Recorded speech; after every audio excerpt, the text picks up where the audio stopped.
have that in front of us and all that. Also, I don't see anybody completely worried. It's more of like I don't know if you saw like in the info that I had before, like masks are optional. They're like safety's encouraged, but we're sort of beyond where we've been in the past couple of years. Of course, I think we're in good shape. If anyone doesn't feel comfortable and they want to wear a mask, or we need to like sort of negotiate how we're together, I'm more than happy to accommodate for all of us with that. I don't see any masks on right now, so maybe I'm making an assumption, but I don't want to make that. So maybe it's just peer pressure. Maybe we're just in it together. But does anybody? Are we okay with this? Is that okay? I'm gonna try to get you outside. I can open up the windows. We've got the air going. I've got some hand sanitizer. Jesse's like hoarding it right now. I think he's drinking it. But we've got that as well. So, just feel free to do that. But we are going to try to get you up and moving you around and everything else. I hope you had a chance to, I intentionally like on Mondays to just give you a little extra time in the morning to walk around a little bit rather than just rush over here at 9 o'clock. So I hope that was okay. Tomorrow we'll start at 9, but I want to just do that for you today. So yeah. Do you need a web? Internet access? The network is conference room, and I did not make the password. I don't know what that means.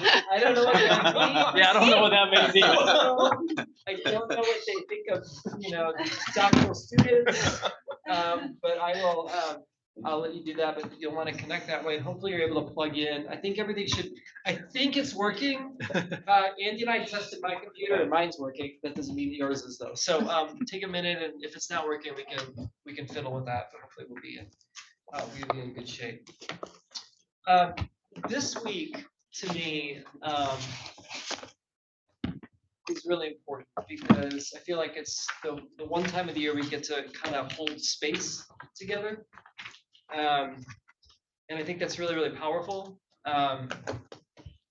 We were talking as faculty a couple of weeks ago, and one of my psychology colleagues, she said, she goes, I've noticed with counseling people online that it's really great. Like there's access, people feel comfortable. There's something really powerful about being able to have that. There's a sense of comfort of one's home, which is really great.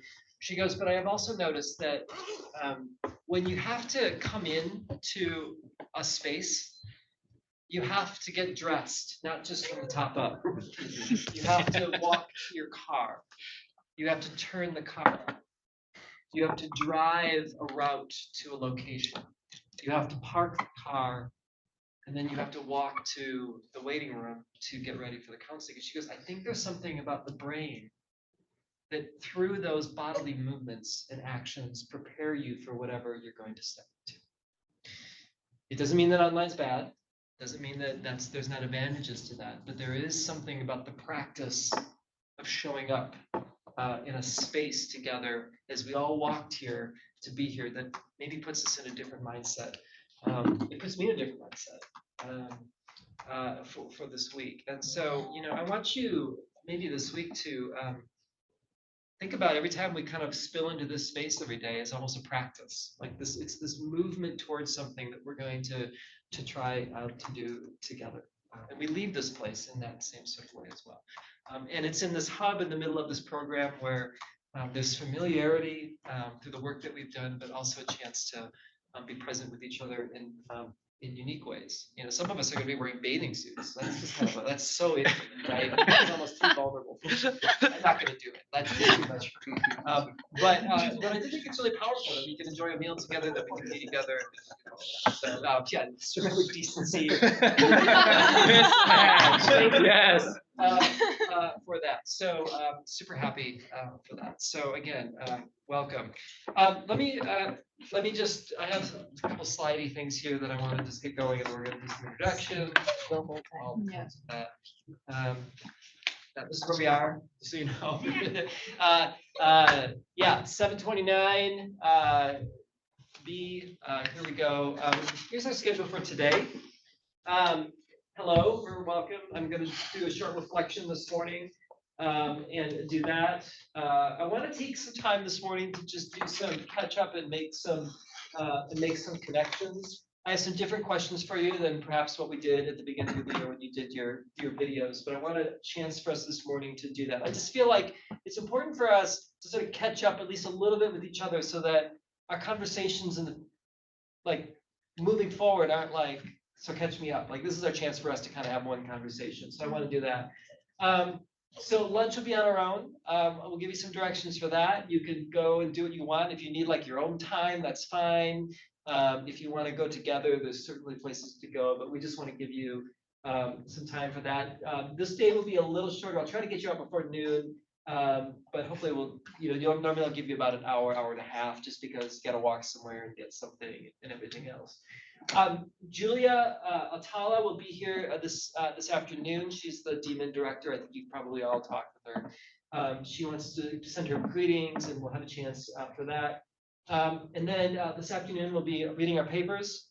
We won't necessarily be in here. You can spread around campus, and we're going to have some interaction with those papers and the work that you've done in smaller groups. But then I want us to bring us back together, and I just want to ask these two questions. What are the common themes you're hearing in your papers? And what are the top two themes that must be addressed by those who advocate for young people? So I just sort of want to be able to curate some of our thinking and see where that goes. And that helps in two reasons. One is I think it helps us to kind of see what bubbles to the top in the conversations and the spaces that we've had. Again, an advantage of being together. I think we all see different things based on our professions, our backgrounds, and what we're doing.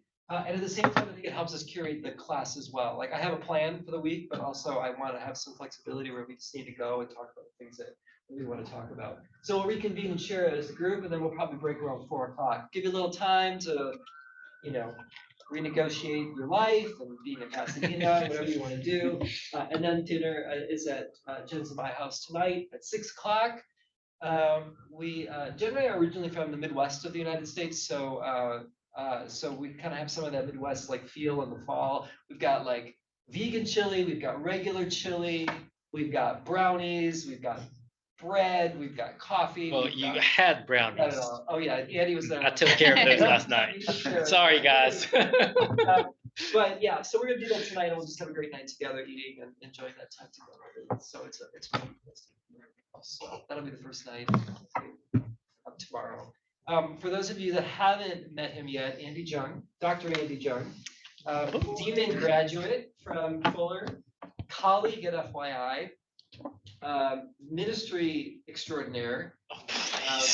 And so, hey. Now we know you're not telling the truth. And someone that I really enjoy working with.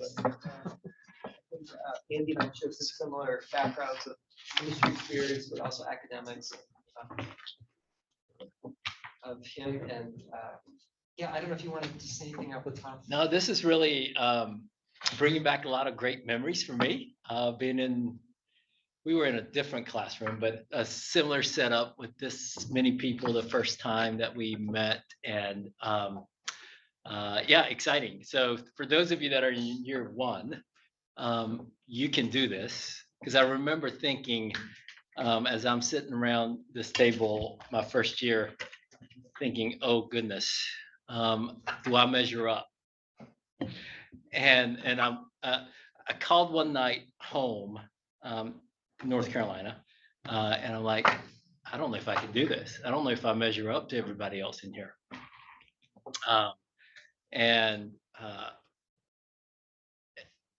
Soon, it kind of clicked. It felt good. It felt right. And we kept going. And here we are. So, I'm excited to spend some time with you guys this week. So please, if you have any questions or want to have conversations, want to know more about Fuller Youth Institute and what we're doing over there right now, and training and resourcing, I'm happy to have those conversations. Fuller Youth Institute will sponsor a luncheon for you guys tomorrow. So we got that planned. So you won't be on your own tomorrow. You will be all together. And you won't have to pay for it. So that's always the nice thing, right? You have to sign up for a conference. Yeah. You have to earn your meal, but no. So in saying all that, I'm looking forward to getting to know you guys better. Thank you. So Andy's here because he brings all the empathy. I'm just not going to give you any. No, but he's had some great experience, I think, in this program that we've had. So Andy, part of it. When we mean it, like we're here for you to have conversations. And we certainly want that. We're going to catch up in just a minute, but let me just start with a reflection this morning. And it comes from John 1. Let me read this to you.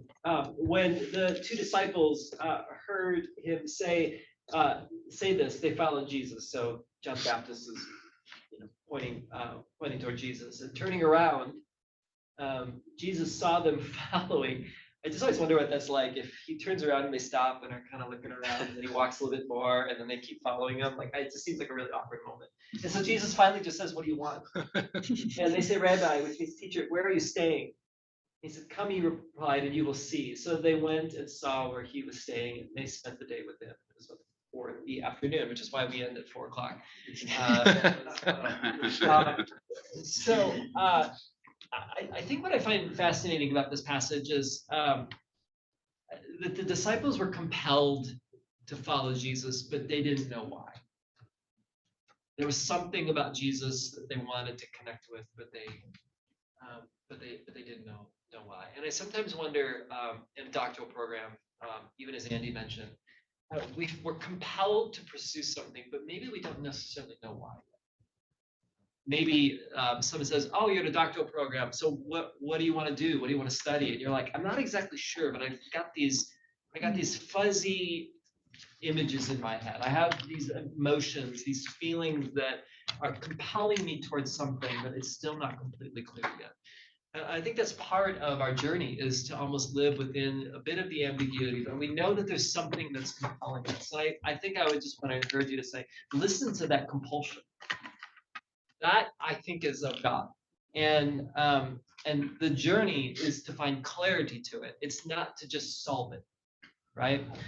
And I think then Jesus' questions to the disciples is one for us as well. Well, what do you want? Studying isn't simply about learning stuff. It actually comes from a deep, deep place in each of us. It's autobiographical. There's something we want out of this, something we need, something we long for, something that's deeply personal, which is why sometimes we feel anxious or frustrated or whatever. This isn't because it's hard. It's because it actually is moving and challenging something within us. Can I do it? What's going on? Can I write that paper? Can I step into this space, right?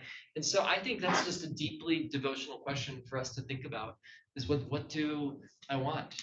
In some ways, if we're not careful, we can blame other people for not getting what we want, but maybe we don't really know what we want, right? Like sometimes we have to ask some really hard questions of ourselves. And what's interesting is their question is interesting. Where are you staying? I find that an interesting question because it's not a very abstract question. It's very concrete. Like they don't know what to ask, so they ask a concrete question. But is that really the question? Like, where are you staying? I don't really think it is. Like, I actually think that the question is almost maybe deeper, like, where are you going? Like, what is this about, right? But they start with a concrete question because that's all they know how to ask. I think that's great scholarship as well. We start with what we know, we ask what we think we can, and that's it. We don't know what's further down the road until we ask the basic questions, right? We can't see the horizon until we take a bit of a step and we see a little bit more of it, right? And great questions bring answers that beget great questions, right? So, which again, scholarship can be a bit frustrating because you just kind of want to like answer it all, right? It just doesn't work that way. I'm always suspicious of people like, I'm going into a program and this is what I'm going to do and this is what I'm going to prove. Like, you don't know that yet. Like, there's no way. If you already know what you're going to prove before you're in the program, then don't do the program. Like, that's not scholarship. That's something else, right? And so I think there's something really powerful. And then Jesus has this beautiful invitation, right? Come and see. Like just think about that. Like, again, it's no answer. It's almost like a ... Like, come and see where this thing goes. Are you in for the ride of your life? Are you willing to take the highs and the lows that are going to come with that? That's all I can offer you. Other than one key thing, he offers himself. Right? Come and see. There's an invitation of his presence. There's an invitation of I will never leave you. And so all of a sudden, this idea of following me and come and see, have this deep sense of presence and relational. And maybe sometimes we just need that. Maybe you all need that even this week, is to remember that that God is with you. Perhaps you left a lot of friends and family to be here who have sacrificed as much as you to be here. They're holding space while you're gone. And so I think that can drive a sense of loneliness, or maybe some existential questions of like, who's with me? What does it feel like? And I think to know that Jesus is with you, that Jesus will always be with you, that no matter what story you bring and you spill into this place, that that the risen Christ is somehow journeying with us, not necessarily solving all our problems, but certainly empathizing and are with us. And so you're not alone. So, I think I just want us to sort of keep that in mind. Maybe this passage today and this week, we can just think about that. The journey of our academic lives, but also maybe in our discipleship lives, and just constantly asking these questions of, what do we want? What does Jesus want to show you as Jesus is present? And perhaps what is Jesus inviting us into, right? I mean, come and see is like, has this emotion sort of feel to it, right? And that to me just feels like scholarship. And so I hope that this program, that I hope this week is a week of journeying together, coming and seeing, revealing of ourselves, a sense of transparency and a bit of vulnerability, and quite frankly to learn from each other, because I actually think you're all quite remarkable people that have a lot of experience and some great questions, and not all the answers, but perhaps our conversations can bring language and articulation to some of the things that we're thinking about. So let me pray for us, and then we'll do some updates. So let's pray.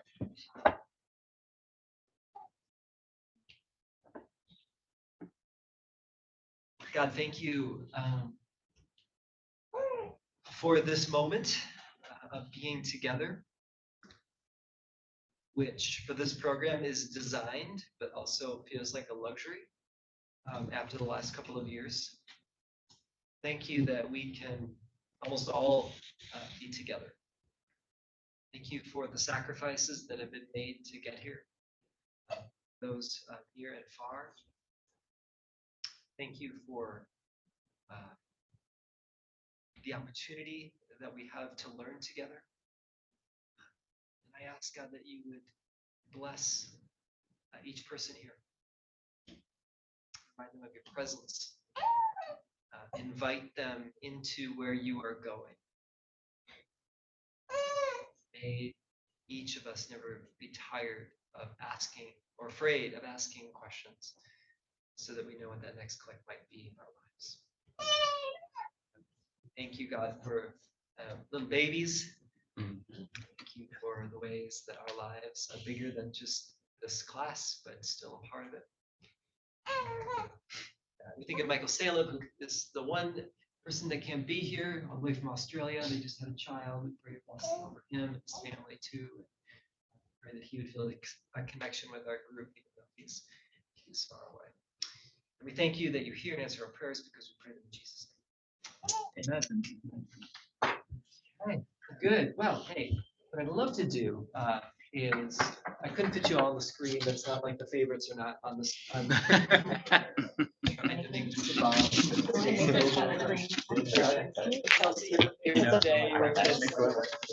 we like? No,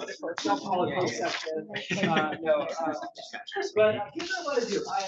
These are a little bit bigger questions, so I'm going to give you a few minutes just on your own to think about this before we just answer. But I'd love for us to take each of us 2 minutes. I'd say 3-4 minutes each. So you're not rushed. I mean, I know that goes really fast, but like, I'm not asking you to do this in 1 minute. But I really think I want to just focus on each of you for a little bit and the board bit. Is these 2 questions. Number one, where does your work or ministry needs your best attention, thinking, or leadership right now? Like, what's the thing that you're just kind of having to really have to press into? So I'm curious about that. And then secondly, what ministry, and I use it in quotes because ministry is pretty broad and all of us are different sort of fields, are you bringing into this week? Like, what's like one question that you're like, this is what I'm really thinking about. Like, I think I want to kind of noodle this throughout the week and maybe even try to get some of it answered or whatever. So those are the two things I'd just love you to think about. So why don't I give you a few minutes just to have a little silence, and you can maybe jot down a few notes before you share and think about it, and then we'll just take turns sharing it. So feel free to do that. I'll pause back for a few minutes.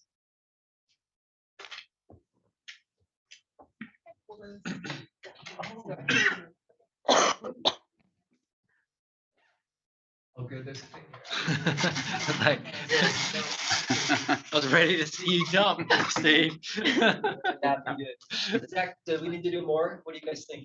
Okay. Is that better? For me, it is. I don't know. You're- That's much better. Is that better? Yeah. Okay, nice comment. Yeah.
Anybody need a little more time? It's okay if you do. Great. So now we get to talk. And yeah, and I suppose the other thing I can just say is I think we all kind of know, but this is a reminder maybe to say your name and where you're from. I mean, that would be great too. But, that'd be good. Yeah, I don't necessarily like going in like a circle, so I mean, whoever feels compelled to perhaps go first would be great. Yeah, Stacy. I'll start. Go, Stacy. All right. Hi, I'm Stacy. So I am in the Indianapolis, Indiana area, and I teach over at Indiana Wesleyan University. So I'm practical theology, youth ministry, spiritual formation over there, which is great fun. I was reading that question and I think the word need really caught me. Like, where's the actual need? And one thing that I've been noticing, and not just me, but we're noticing within our school theology and ministry, is that while we have a lot of females in our school theology and ministry, a lot of them tend to deter from local church ministry positions and like the pastoral ministry majors into things like community development and nonprofit and things like that. And some of them often will start in a pastoral ministries view, but then after some time, which I don't know if it's connected to their internship or local church experiences, or even if they do like an early residency of some sort, but they end up like dropping the majors for church jobs. And so I think there's a need for our students of our women in our ministry majors to walk alongside of them and help them to assess, you know, is it that you're called to a different type of ministry? But certainly many of you, I think, are called to local church. And what are the barriers that somehow they're facing, even though we're an incredibly pro-women denomination? The other thing kind of noticing in my broader classes is kind of the incoming need or the heightened need of pastoral care in our classes, not just academic achievement. With our students now, basically all of our students on campus have been a part of our university since the first year of COVID and going home for 2 weeks, which of course was the rest of the semester. And so there's just a different vibe on campus of kind of the care students need. And so where does that play into our classroom experience as a professor in gen ed classes and administrative classes? A lot of things kind of floating around there. For my ministry questions, one of those is kind of connected. I've been thinking a lot since working on our papers about this idea of like productivity culture versus presence, and that probably also plays into the last year of my life and usually being a highly productive human and then having a baby and your whole world is like blah. And so kind of like struggling through that myself and still currently struggling through that and figuring out what does life look like now as a mom and these other things, and I can just get way less accomplished than I'm used to. And so thinking about where does that play into our youth, maybe our students on campus? Obviously, there's productivity involved in earning your degrees, but how do we teach them it's not just about producing and earning the degree, but about our presence in the space? I don't know, something there. And then also been learning more about coaching lately, and reading a little bit about coaching. And I have questions around the way we frame coaching is usually for an adult audience, but I've been playing with some of the language between positive youth development and coaching and those concepts of you having everything you need to like figure out your own things and needing someone to walk alongside of you and believe in you. And so kind of coaching versus mentoring, and how does that actually, could that play out with young people, not just adults? My So head's you a make mess. distinction between coaching and mentoring. I was just going to ask you if that's the one and the same or different. They're different in my head. Yeah. Yeah, Yeah. interesting. It's a hot mess up here. Yeah, no, it's really interesting. Okay. So, Steve, that was great. Now, some of you might be like, oh, what you just talked about, like, I need to talk with her further about that at lunch. Like, this is the moment when you're like, in your mind, you're like, I gotta talk with Stacy. So, or whoever, like, whoever says something, right? So that's really great. Thanks for sharing that. Thanks for going first. Okay, so you're gonna pick somebody? No, I'm joking. No, who'd like to go next? We'll go next because we have Chatty Cathy over here. Yes. Hello, I'm Kelsey. This is Thea. Hi, We're Thea. from Pennsylvania. I right now am on my second of 3 months of maternity leave, so my work needs me to come back. My pastor texts me once a week and she's like, "You're coming back, right? Here's the date, right?" They are very nervous that I won't come back, which is weird because they give me a paycheck. But I get it. So I think that's right now really what they need, because I'm the person that does the kids and the Sunday school and the Christmas pageant and all that kind of jazz. What ministry question am I bringing into the week? I almost didn't come back to my job because I applied for a lecturer of youth ministry position at a local university. A little too late, so I didn't get my name in. But so I almost didn't come back, which now I understand why she's terrified of. But I guess my ministry question relates to theological education and how are we not training our ministry leaders, whether it's college or seminary, to go into ministry and do ministry, not have learned ministry. Right? We give them all the books and all the knowledge, but we don't give them the tools to walk into a church or wherever and actually do ministry. So that's my biggest question I'm percolating on. Love it. Yeah, there's a number of educators in here, so I think that's a really great point. So, thanks. Great to have you. And little Tia, you are so welcome. For ministry Your questions ways and of- lunches. Kelsey, she's beautiful. Yeah. I'm so proud of you.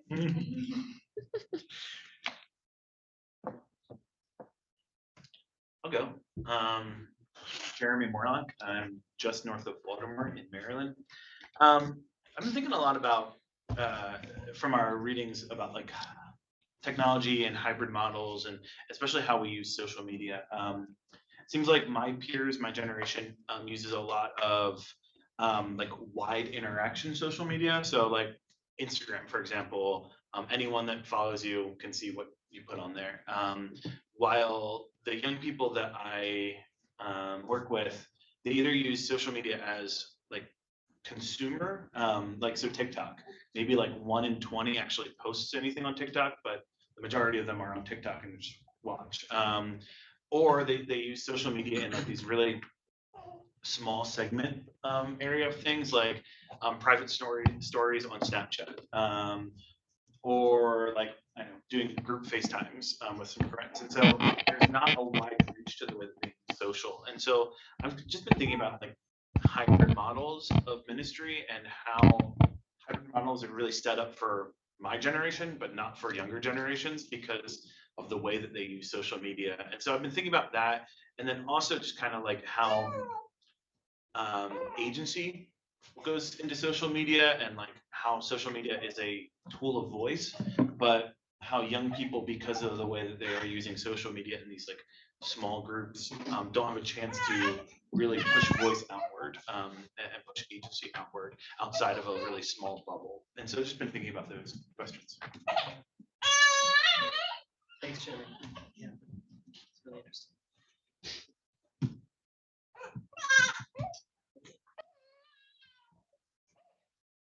All right, Tia, you can go. Oh, my goodness.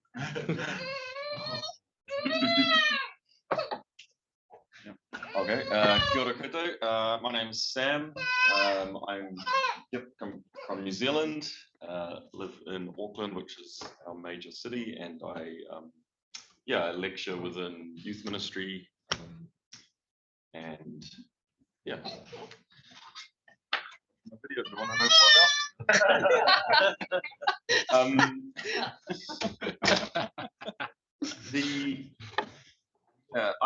For me, the big things at the moment, thinking about what needs my best attention is like, I just have this real sense at the moment of trying to train people for really unknown contexts. And so, I've got third year students at the moment who are just finishing up at the end of this year. And what I'm doing with first year students compared to what I did with them as first year students is completely different.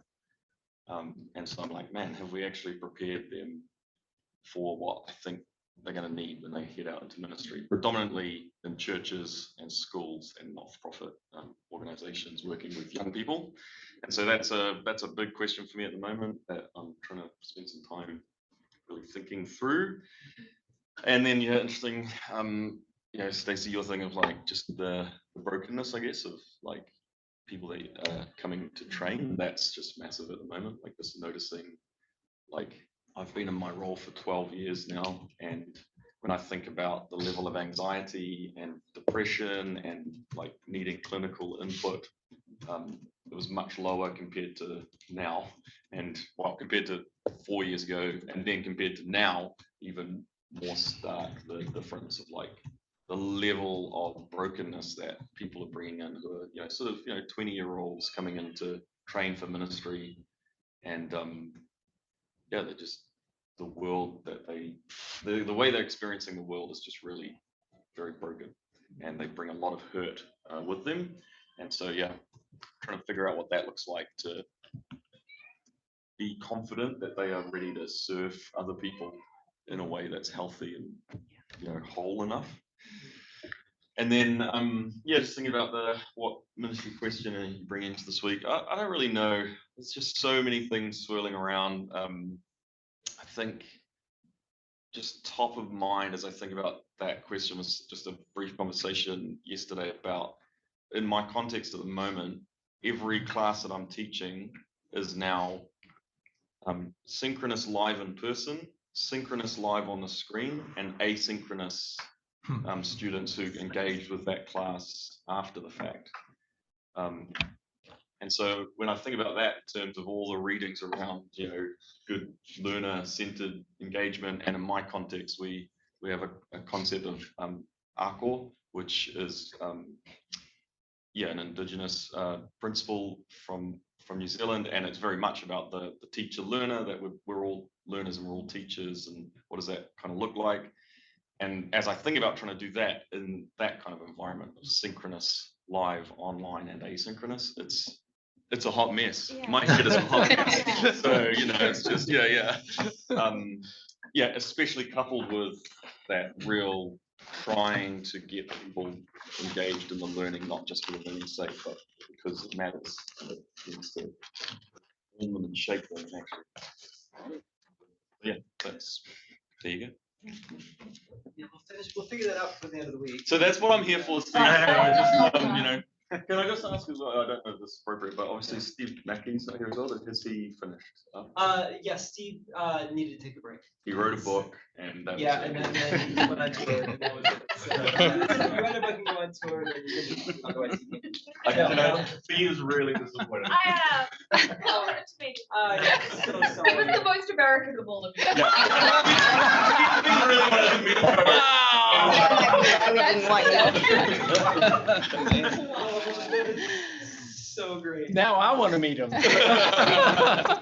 Yeah, those of you that may not have known, well, I think we met him a little bit, yes. I think all of us. Yes, so, yeah, not easy. I think he just does so much else. So. I think he did the wise thing and discern what he needed to do. So we had a good chat. So it was all good. All happy. Don't worry. Felt good. So, We can send him a picture. we can get that. He will probably feel really bad. Look at us having fun. Stacey and Sam, I'm just curious, really any of you, but just with your students and you've talked so far, like, how do your students talk about the pandemic? Is it like in the past tense? Mhm. Is it the present? Is it like do they process it differently? Like, do you have any inkling as to how they talk about the pandemic? In Indiana, the pandemic's over. Yeah. So it's Was done. it never there? It was never, well, we're not Michigan, Oh, okay? yeah. It's past tense as far as the event, Okay. right? Like truly, it's like campus is normal, that everything's back to normal. But it's a whole new set of students who don't know what normal at our school is. We have to reestablish culture, chapel, all of these things. So there's major impact from not having chapel for a year and a half. I mean, crazy. So they talk about the event for us kind of like, oh, it happened, not it's still happening. Okay. But the mental health is very much now. It's not, oh, I'm dealing with this because of the pandemic. It's all just compounding from everything. For me, I don't know about for you guys. Yeah, definitely the mental health stuff. That's and my context is very different from all of your context. Nice. Good. Well done. That's really the hard. Yeah, because in New Zealand March we locked down for like 3 months. So that our experience of pandemic is very different. We have very low death rates. But then in my context, so Auckland then ended up in another major lockdown at the end of last year, which is where I'm based, whereas the rest of the country was still very open. And so even that difference, so there's a real disparity of people's experience of pandemic and how they then articulate that experience. If you were an Aucklander, then it's had a way more impact on your family life, your schooling life, the campus life for us, very impacted compared to everywhere else in the country. So I think people still, in New Zealand, it's still very much, the pandemic is ongoing, although they're beginning to talk more about an endemic now rather than pandemic. But our experience of the whole thing is just vastly different from all your experience. Thanks.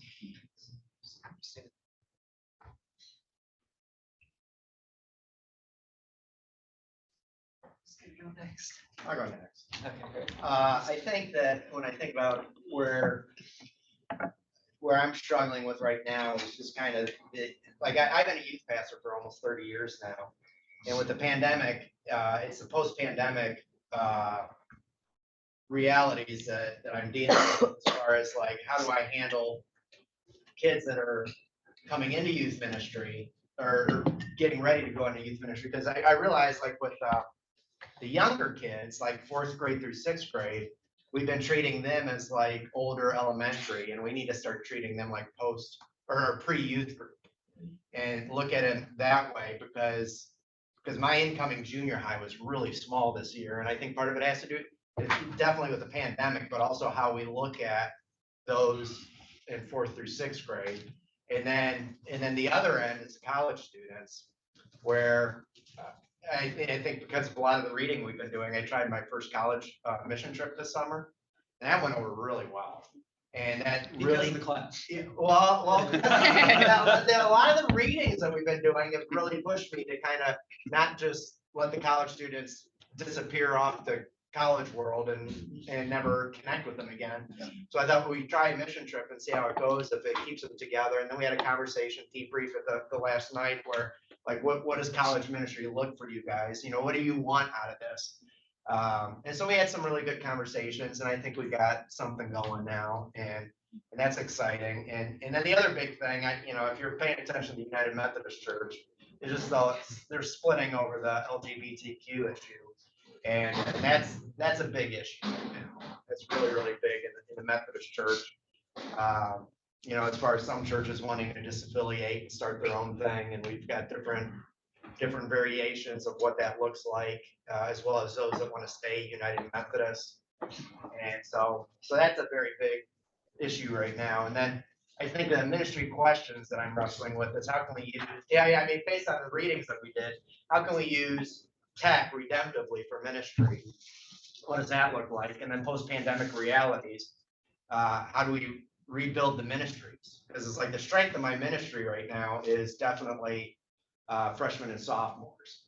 But I think because of the pandemic, I've lost a lot of my juniors and seniors, and a lot of my junior hires have they just got out of the habit of coming to church, and you're either too timid or too afraid to try it, or just got so busy with other things. And so how do we do ministry at post-pandemic with reaching out to kids and rebuilding the youth ministry again and getting that going again? So the ins and outs of youth ministry. Yeah, I just wonder if they've gotten out of the habit of social life in general. I know. So, I think it's so interesting to think about what that, Right. the assumptions we make about their age and what experiences they've actually had. Right. So, thanks. Yeah. Can United Methodist, if they split, still be united? Not so united. The split, the group that's splitting are calling themselves a global Methodist church. Oh, And then there's another group of mega churches that don't want to go with them. They want to be called the Foundry. And so it's just a big mess right now. And it's just trying to see where all the chips fall and who's staying in and who's not. And then who's apparently Orthodox now. And so that's being thrown around a lot. It's getting ugly. It's like, joking aside, it's painful. It is, yeah. Thanks, Scott. I'll share. All right. Just so you know, Okay, the side room okay. is winning. Do you want one for your team? You're a different team. You're on the. Okay, I'll go. I'm Grace. I'm here in California, up in Santa Clarita, just like 40 minutes north of here. So I think for that first question, on a deeper level, the first thing that came to mind, what people in my context need right now, I think there's just a need for some soul care, whether it's like even like my staff team or volunteers or even myself. I feel like people are just fatigued. And then on a practical level, what my work ministry needs my attention. This is what like a good percentage of my work hours are going to recently, but so I'm a children's pastor, and uniquely like probably 90% of our volunteers are teenagers, which is awesome. And as like someone who loves youth, family, and culture, I want to like celebrate that like crazy, but it's this weird like, are we really empowering them if we're just kind of throwing them in by themselves? So recruiting adults is definitely like my biggest priority right now. And then ministry question, I loved in the Scott Cormode book we read, he wrote like we tend to, instead of asking new questions, we find new answers to old questions. And I think that's what the default of my church is. So I work in like a large multi-site type church environment. And so I think the default question is, how do we get people on our campus? How do we grow our attendance? And I think the answer to that question is how our church continues to be a large multi-site church. But I think we just are looking for new answers. So like, how do we answer that same question of growing our attendance with like, what's the new event that we do this year or the new program, that type of thing. So I think that's exactly what Scott Cormode said, I think is exactly what we're doing. We're asking the same question and just looking for new answers. And so I think the question I have coming into this week are what are some of the new questions we should be asking instead of just trying to find different answers to the same question. Thanks, Grace. Just talking about how smart you are. Great, thank you. I'll chime in. Yeah. My world feels very similar to Grace's. We came, I'm in a church context as well. I'm Steve, suburban Chicago. We've come through the pandemic reasonably well, in terms of, I live in family ministry world, so kids, students, everyone. And we've come through decently well, but it feels like almost like we woke up one morning and the playing field had changed slightly. And so the formula that we're a 60-year-old church, things have been okay, but the formula that got us here, I think we're starting to feel this inflection point coming through COVID that this isn't really necessarily working. And so I think in terms of what does my context need my attention for, it is very similar. We're throwing answers to I think a lot of the wrong questions. Susan Phillips' book on where she talked about the circus and life in the circus and life in the cultivation. I think in some ways we've the old formula has almost turned into kind of an added circus, or added to our kids' circus. And so I think in this next season we need to do a lot of listening to what are the pressing questions our kids are actually asking. What does spiritual formation look like? What does it look like for us to kind of have an eye to legacy and honor where our kids have been and where our communities have been, but also not be afraid to pivot. It's been a year of transition, so some of the inflection point for us in our specific church context feels like the pandemic happened, and that's been this jarring, like the playing field's changed, but a lot of our staff has adjusted, as with a lot of other churches, so we're navigating that as well. But it feels like it's this wholly special moment where we can say, hey, yeah, the needs of our kids have slightly changed, or they're being expressed in different ways, or the old formula is not maybe meeting their needs in the same ways that it once did, and we need to be flexible for that. I don't want to cut you off because if you want to answer the second part of the question, but I'm just curious with you two, Grace and Steve, like, do your churches know that it's not working? Like, are they aware of it, or is this more like you reflecting on it? Like, you know what I mean? Like does that make sense? Like, it's one thing to like, you're all like doctoral students, but like, is your church aware like it's not working or not? I think yes and no. Like, I think we're aware that we need to try different ways of doing things, or maybe not just be focused on like attendance. Yeah. But I think it's a bigger conversation of like, is a mega multi-site church even like the most effective way to have church in 2022? Right. And that's a question that obviously we don't want to talk about because our organization would die. So I think it's a bigger question that like, I think it's easier to keep answering the old question in new ways. And no, like say it's a question of, yeah. I don't know if you feel No, I that think at all, but- I feel very similar. I think something that I'm grateful for in our specific church. So this is from your book, Steve. The keychain leadership mentality. We have pockets of people who have no that are like, we have to stay the course. We have to hold the legacy. This is how we've always done it. There's pockets who are saying like, throw everything out. We got to change everything. And there is this middle space where there's a willingness to listen, to hand keys to. I have a bullpen of, and this has been a new this year. I have a bullpen of Gen Z folks who are now on my team and are really rising to the challenge and doing it in a really healthy way, poking us and saying, hey, we have to adjust this, we have to rethink this. And there's a willingness from church leadership to be flexible, to listen and to give the keys of the ship in some ways to some new voices. And so in that way, I think there's a willingness to listen and to hear that, that there's feedback that we're getting that the model is not quite right. Yeah, that's so interesting. Thank you. Yeah. So just to respond to that, so I think a little bit different from a lot of people in here, that like I come from a mainline liturgical background. Our church has both a liturgical service and a contemporary service, and there's a sense in the liturgical church, it seems to me, that it's like, well, our liturgical practices have gotten us through hundreds of years and through everything from previous pandemics to world wars and that sense, and I think that navigating that, I think, has been a huge challenge. Is that like I think it was in Scott Cormo's book where he talked about how like spiritual practice, like the core of it remains the same, but how it comes into the world is changing. And so for us, it's been like, how do we adjust our liturgy to respond to what is going on? So taking this thing that's, I don't know, seems in some ways like bigger than life, large and coming at you, and how to adjust that and ask new questions. And so that's been I really appreciate hearing you guys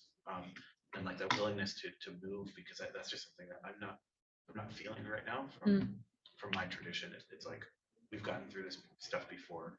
We'll do it again. Interesting.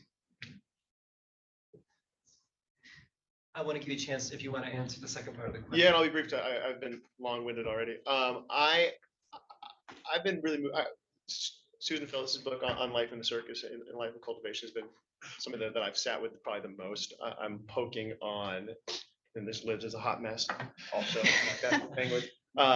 poking on spiritual practice as kind of a counter liturgy to life in the circus, looking most intentionally in artistry and kind of creativity, creation with God is kind of like sitting in that space of providing a kind of counter liturgy of helping tactile joining God in creation. It has been something I'm noodling, but nowhere near narrowing. Yeah, that's good. That's good. Thanks, Steve.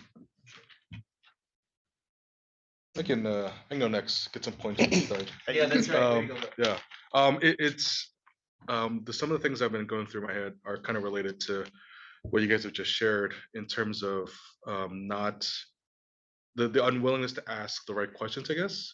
So I just started. I'm Will, by the way, from New York.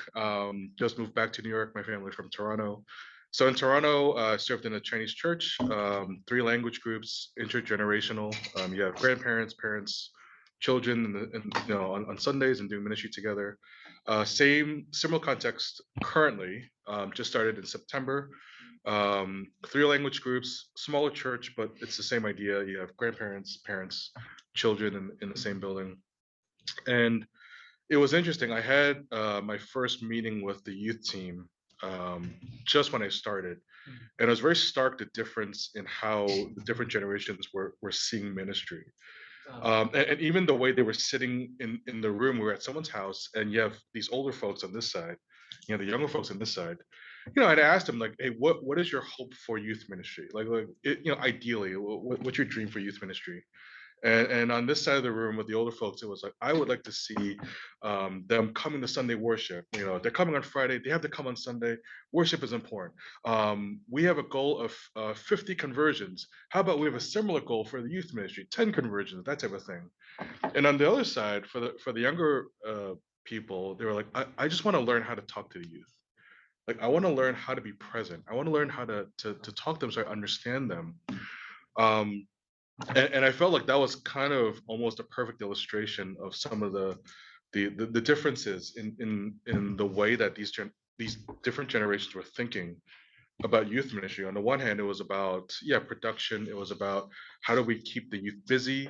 If they're at church anyway, let's teach them. Let's kind of fill their time up with this busyness, right? And the whole idea of the circus and are we just contributing to that?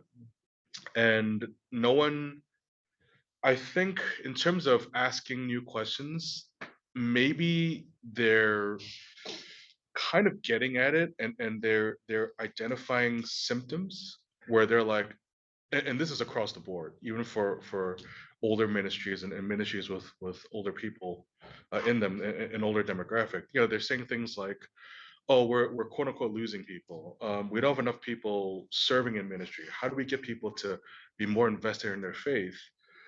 But from my vantage point, they're not asking the question, well, how have we done discipleship in the past?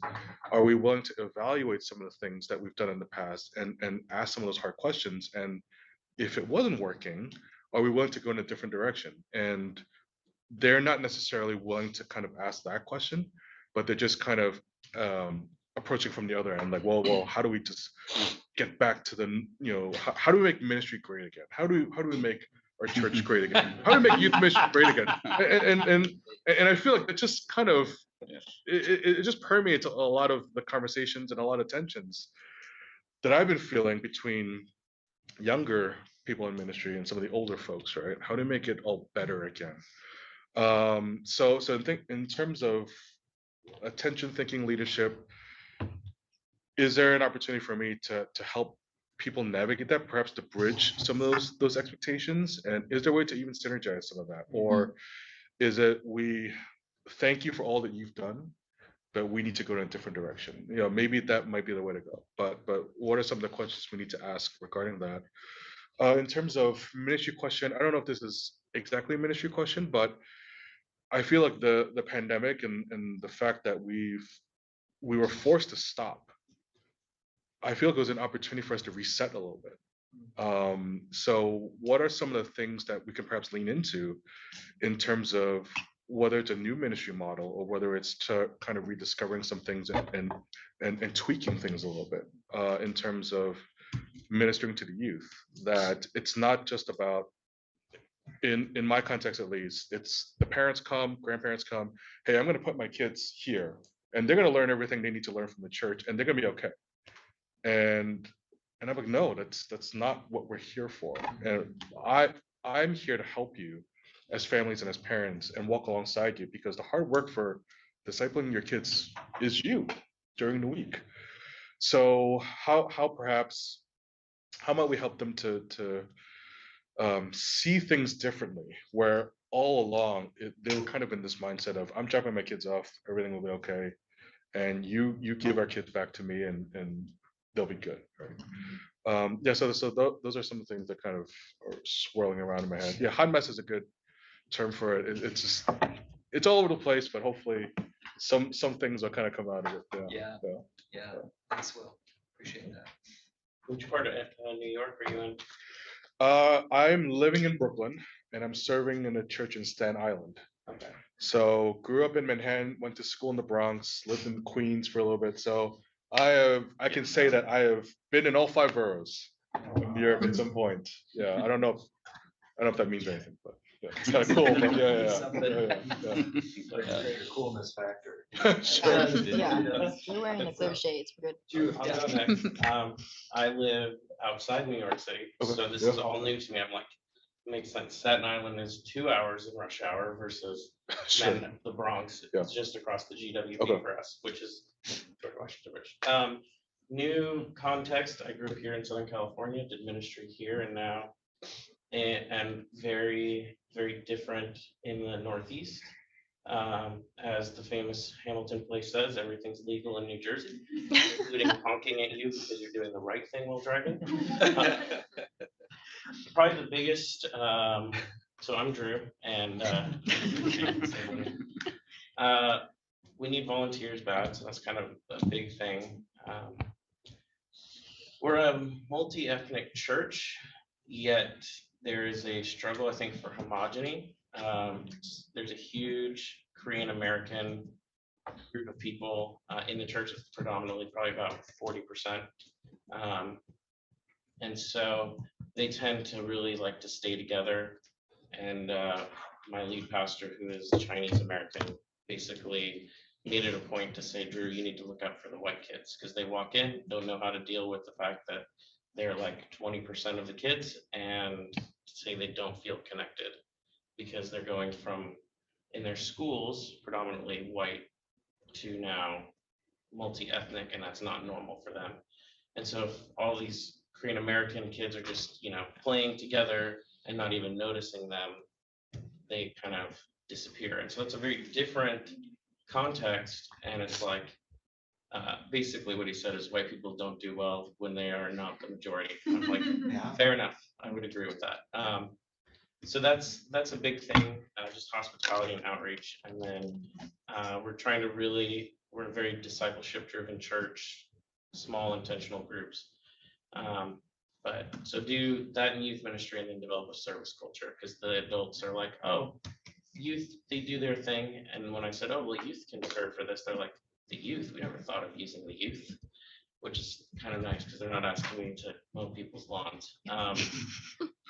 Ministry question is, in my research last year, I looked a lot at the funnel model, which is commonly found in like the purpose-driven youth ministry. It's like outreach, Sunday morning, small groups, and then it's like intentional discipleship, like seminary kind of thing, and then service. And that's, you know, the funnel goes down, more kids down.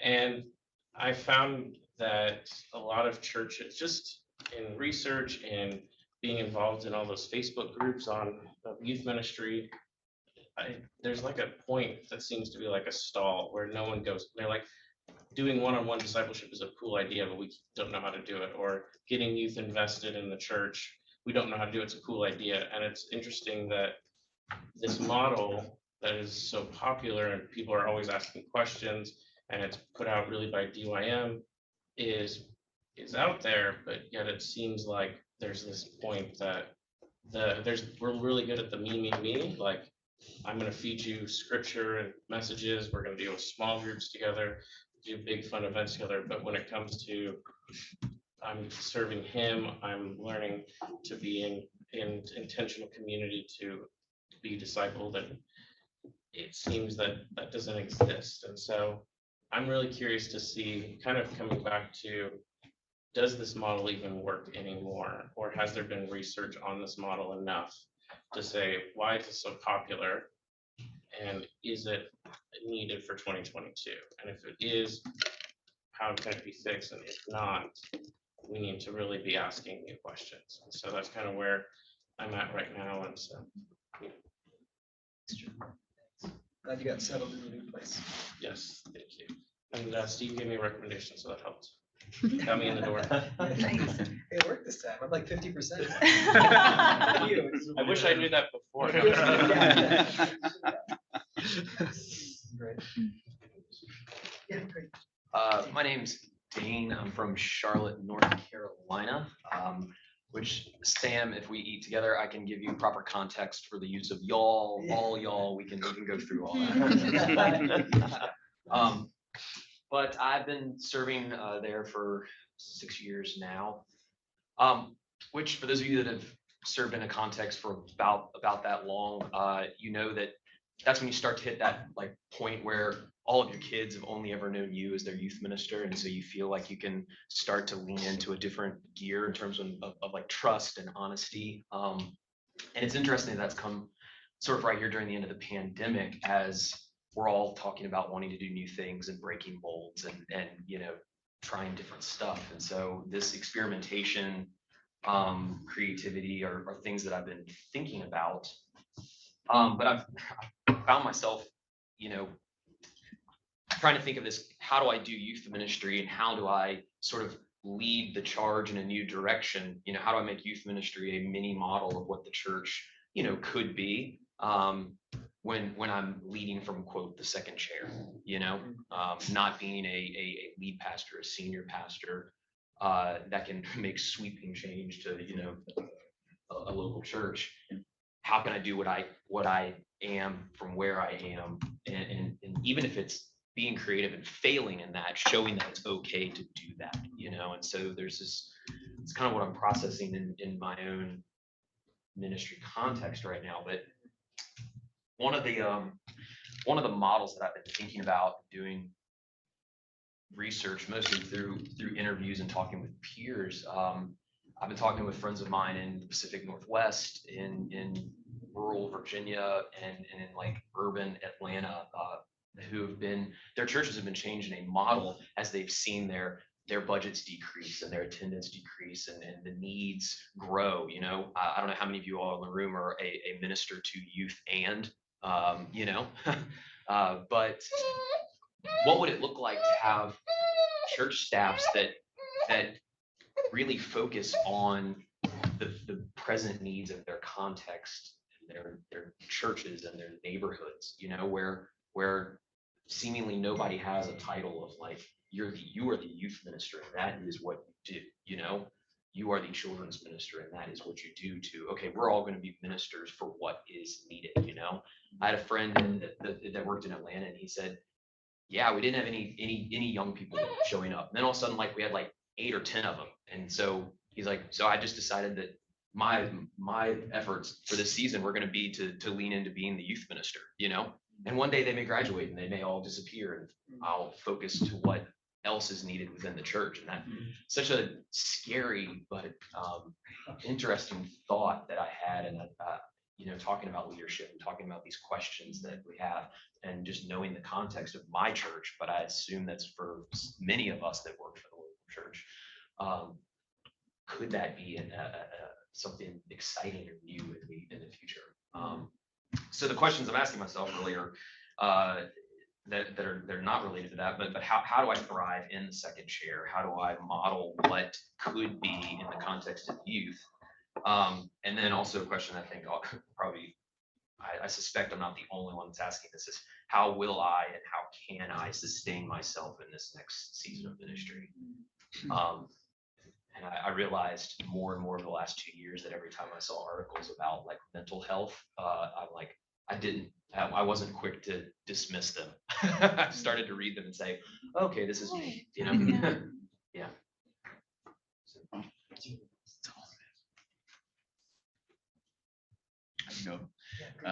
My name's Chris, currently in the suburbs of Chicago. May be changing. I finished up an interview process last week, so I may, while I'm here, accept and be negotiating a position in Michigan. So, or I might not be. I have no idea. We're in Michigan. Grand Rapids. It's actually the church that I started at, and so they, What yeah, church? South Harbor Church, part of Harbor Churches, and so a lot of the multi-site stuff that's being asked, the stuff that I'm processing, is that's a possibility for me. I think the ministry questions and what I think needs most attention is, I felt a very stark shift in, I think I felt it over the past couple of years, but really the first like month or so of like getting all of our students back together after the summer. And I started teaching through the series that we were doing, and for like 4 weeks, I just had students looking at me like, what are you talking about? We have no idea what is going on with this whole faith thing. And I think that was because our upperclassmen group that just graduated, I think, had that base sort of knowledge of what is faith and had gone through children's ministry. And as we evaluated like who's all coming, like between our middle school and our high school group, like over 60% of kids have like no church background whatsoever. And so the thing that I've been thinking about is, how do we do discipleship from like scratch? How do we do discipleship from ground zero? Because so many things that are written are like for churches in context that like had kids that have walked through kids ministry in some way, shape, or form, or middle school ministry, and have like a base underlying framework for what faith is.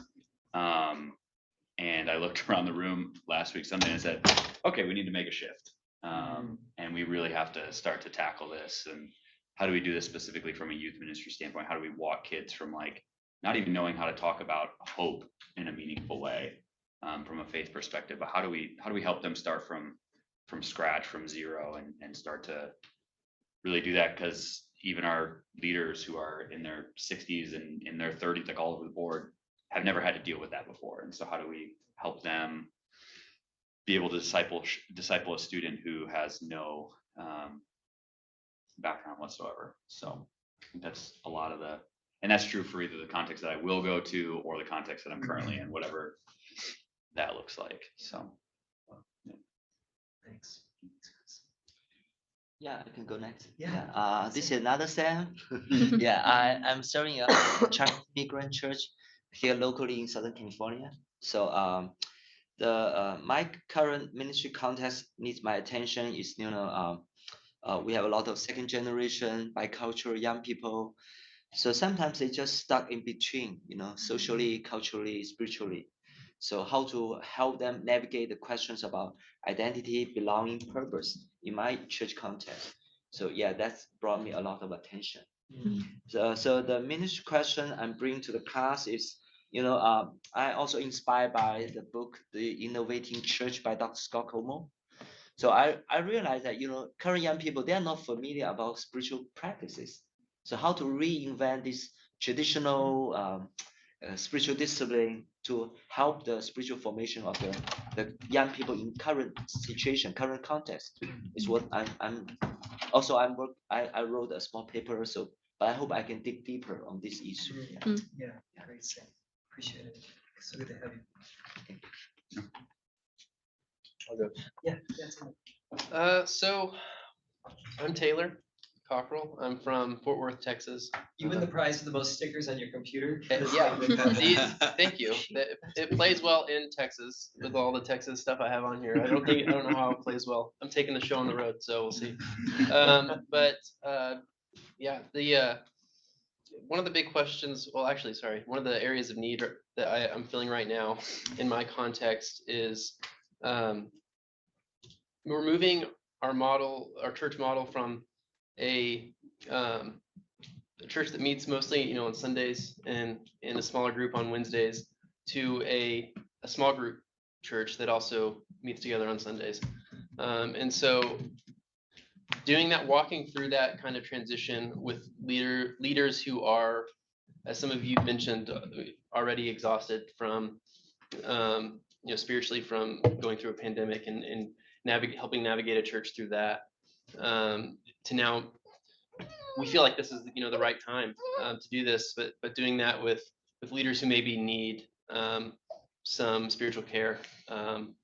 So that's, and at the same time, we have a pretty small group of students who also need to be equipped to, who need nurturing and who need much of the same things that these adults are needing. So that's kind of what's going on right now, where I'm at.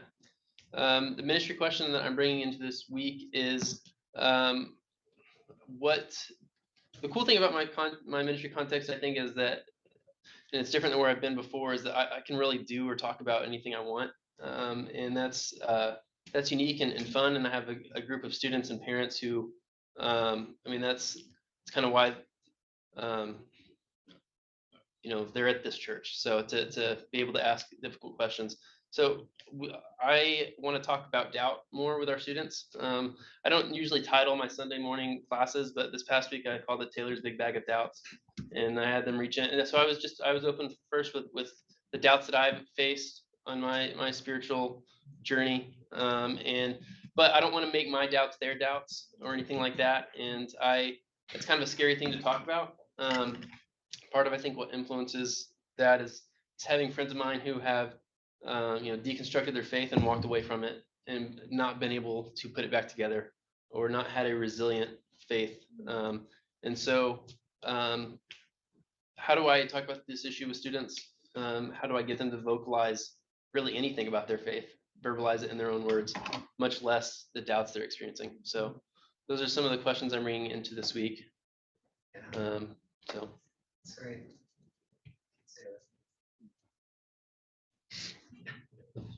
My name is Josh Sumter. I live in Waynesburg, Pennsylvania, which is an hour south of Pittsburgh, like pretty close to Morgantown, West Virginia. And so, like Indiana, the pandemic is, they might even say it didn't exist, but it's definitely over. We're like trying to be back to normal, so it's rather interesting to be there. I serve as university chaplain at a small Christian university and also teach the biblical ministry studies program there. When I think about what needs my attention, the books kept bringing up different images for what it means to be a leader, and I thought Michelle Reyes and Susan Phillips brought up the leader as tour guide was really interesting to me, and associate that with to listen well. And when you asked the question, I thought not only listening well and being a tour guide for my students in campus ministry, but also for my colleagues. Small Christian colleges, probably similar to your church attendance, enrollment is declining across the nation at most schools, regardless if they're Christian or not, except a couple outliers. And so I feel like a lot of my colleagues, because of that, are very weary of their, maybe the future of their job, or we're operating more from a culture of fear or insecurity across the board, maybe myself included. And Parker Palmer and Marilyn Weimer, they talk about how teachers like gravitate towards that. They want to be in a safe space and take less risks or operate from fear. And so how does that impact actual learning? So we default to sharing information on a lecture versus taking a risk or being vulnerable. So I just was thinking about that, like how does this kind of culture of fear that people aren't really even maybe talking about, but if you listen well, you hear it. How does that impact our identity and mission as a Christian institution, and both corporately, but also as individuals? How can we flourish in our mission and our calling? When you guys mentioned question asking, this is like a side note. I find that most of the questions that I'm asking or my colleagues are asking are often programmatic questions versus questions about who we are, our dreams, our hopes, our longings, our hurts. I'm kind of wrestling with that too. Like, what are the questions we're asking? Well, safe questions are like, what program can we tweak or change? But I think we actually have to ask some questions about our hearts and our souls. My question that I bring into the week, as I'm just sitting here and rambling a little bit, is last year I read about spiritual mentorship and the need for not just the campus minister, or perhaps if I was thinking of local church, not just the youth pastor, but all of the adults to be spiritual mentors to young people, especially people who are navigating struggle. On my campus, I've cast vision to all of my colleagues. A couple months ago, I get to speak at Convocation and a call for us to all be spiritual mentors if we're actually going to care for our current students well, and in particular, live into our Christian mission. It can't just be this office or this faculty member. It's every single person on our campus. But I sense that there's a gap and there's a diversity of faith expression on our campus. And I was reading Parker Palmer's book, and he says, well, you teach who you are. And well, if we're teaching who we are, what are our students getting? If there is that gap, or if there is like, yeah, I live out I'm a Christian employee here. So how does that translate for faith formation for our students, or the lack thereof, especially in a time where we have to really live into our mission and the calling that we've received? And so, and what's my role in that, as chaplain, is not just to care for our students, but to listen well to my colleagues and perhaps be the tour guide that helps them realign their purpose and their calling. So just some things I'm thinking about in light of my work. Thanks. I can go next. My voice is shot from, I had a cold and then I coached soccer for my 9-year-old team. So I literally lost my voice. So that being said, I'm Sarah. I live in San Diego. I work with Crew. I was a team leader in San Diego, and now I help lead all of Southern California and Arizona. So 7 teams of reaching 1 million college students. I coach the leaders of that. And so when it comes to the biggest like sort of crisis that we had coming into this year was recruitment. And how do we get more staff and how do we get more staff on the field now instead of like once they finish raising their support and all that takes, especially since we focus so much on the fall and reaching freshmen and transfers. And so I put a lot of energy into that. And that means for me, it's fundraising. So I've been doing a lot of fundraising to help get our staff on the field now. But it's similar what you guys are talking about with recruitment. It's like because we're financially supported missionaries, so that's kind of the requirement. So that's new, but also really cool to see. And I got to play Oprah and like give out a ton of money to our staff in need. And to me, the cool part of that was it was a gift because I'm new to this role, but it was a gift to be able to tell our students, our staff of color, like the who's are having a harder time raising support, to say to them, we need you here and I'm gonna help you get there instead of like, we need you here, go raise the money.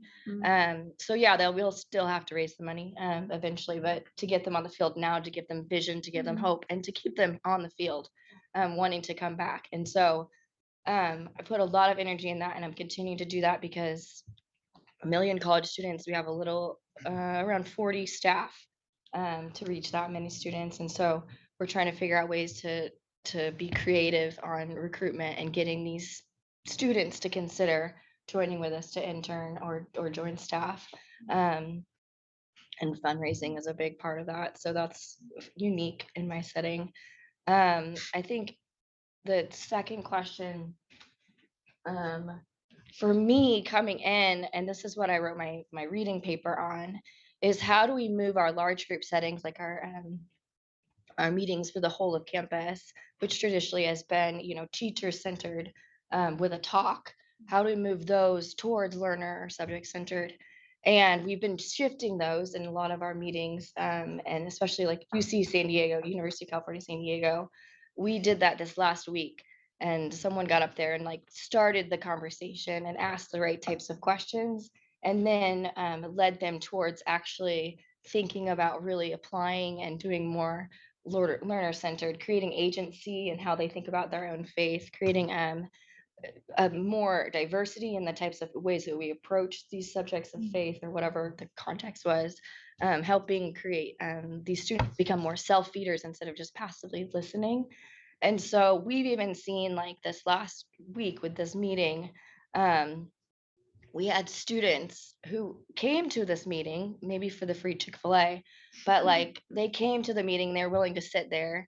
And in these conversations, the discussions that happened afterwards, so many students were asking if this actually is true. Is the gospel real?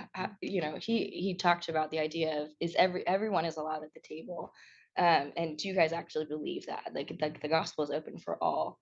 And these students were just like, actually going, I don't like wrestling in a way that I'm like, this wouldn't have happened if we had just had a 30-minute talk. They would have just like moved on. And so I think I'm wrestling with that a ton because of the value it takes off of having to prepare a talk versus instead now preparing questions and setting the room in the right tone. It wasn't perfect, but I think for me, I'm wrestling with that a lot. And then on top of that, wrestling with it when it comes to mentorship.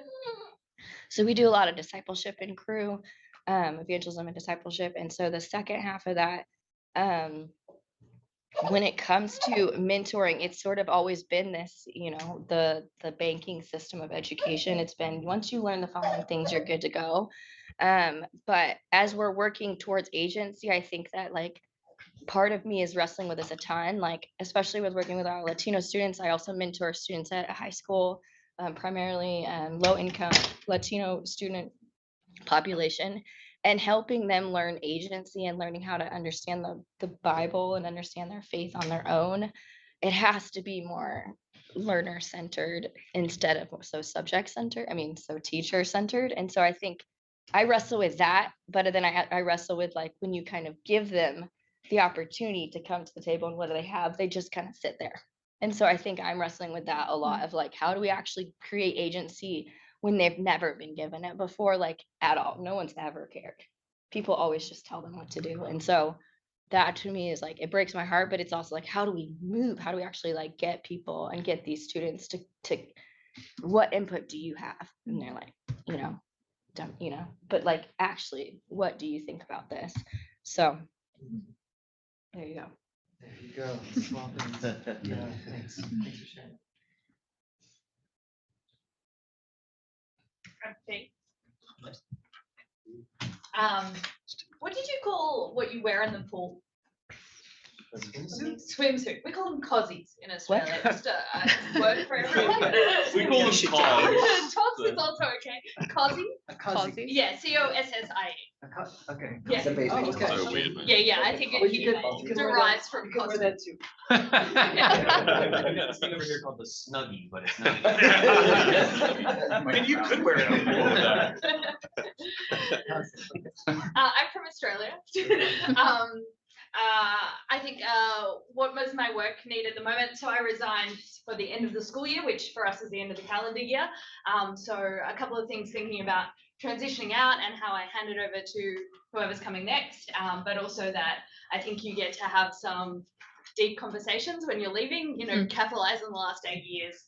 So thinking and praying through how that's going to go down. And then the ministry question I'm bringing into the week. I think last year I got really hung up on one sentence in one book, and this year I expanded it to a whole chapter, which is the James Smith chapter in the Joy book, and thinking about disordered liturgies, and particularly how, I mean, I had a different experience in the pandemic to New Zealand, obviously, but we had a very hard lockdown, 2021, 4 months, you couldn't go 5 kilometers, 3 miles from your home kind of thing. It was very isolated, and the way my girls, and I only care about girls for those of you who have a baby, the way my girls use technology it wasn't great before, but I think it's a lot worse now, and how that's impacting their identity and sense of relationships is really what I want to think about. And so both from the spiritual side of schools, I work in schools, did I say that? And like the whole school experience that kids are going through, how can we offer them liturgies of hope rather than liturgies of despair? Yeah. What's your new job? Oh, I don't have one. I just quit. Yeah. Yeah. I don't know if this is the thing, but there's so much casual teaching at the moment in Australia because we have worker shortage all over the place. So I'm applying for some jobs, but I just felt it was the right time. And so, yeah, it's scary. It was so much fun. And I think too, being on holidays and knowing I'm only going back for 9 weeks of work, I'm like, it's so great. Yeah. I don't care. Someone else can care about it.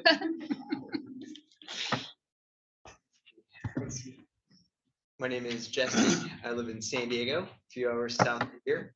And I work mainly with adults. Adult ministry is kind of what I do at the church. And in January, we hired a new lead pastor.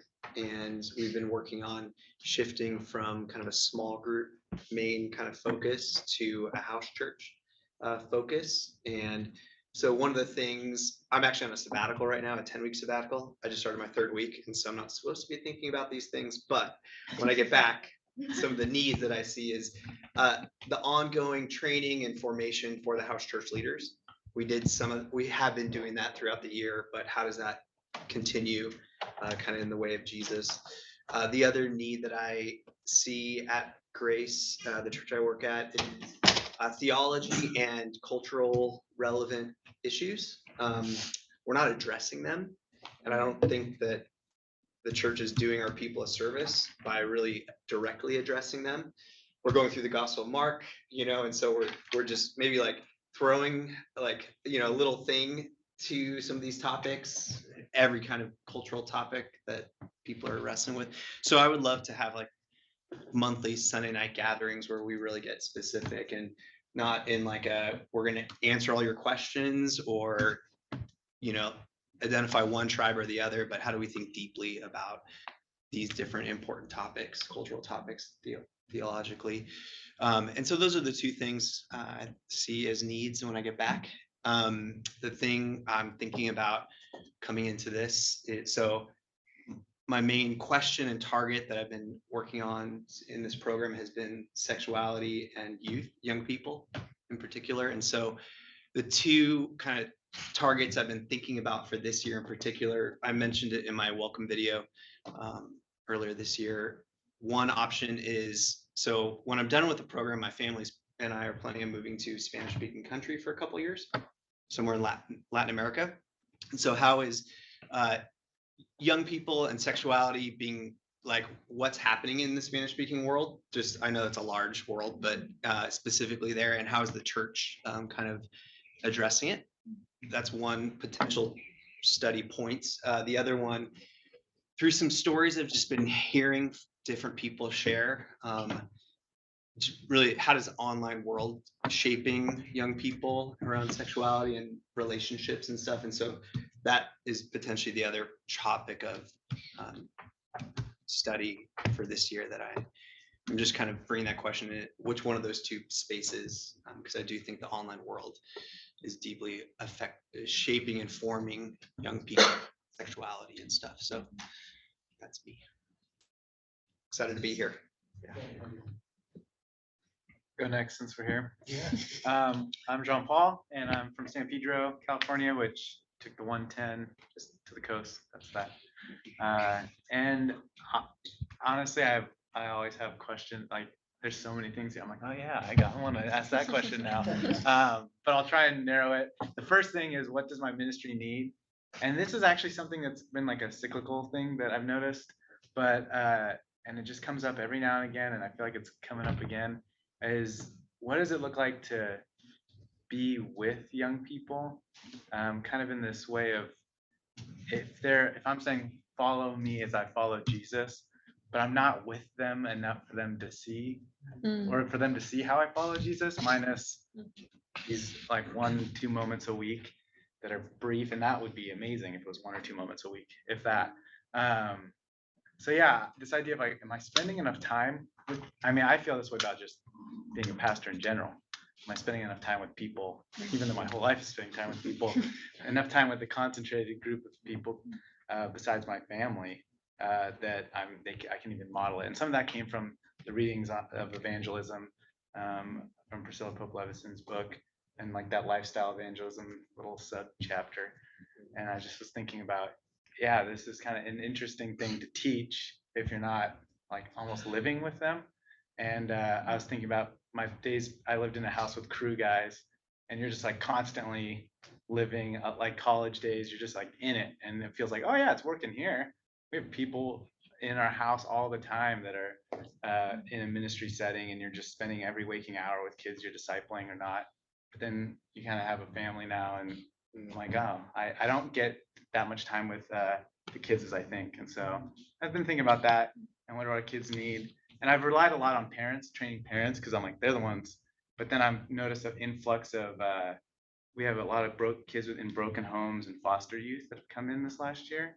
And they're the ones specifically that have kind of, I think, spurred this again, as they are just like wanting to spend as much time at the church as possible. Almost to the point where I'm like, gosh, I have to kick you out. I gotta go home, but they're hopping on a bus and they're gonna ride the bus until it stops, so they don't go home, kind of a situation. So those are the situations where I kind of am like, okay, they need something potentially different from me, but what can I give? So yeah, that's been a pressing question working with the young people in my setting.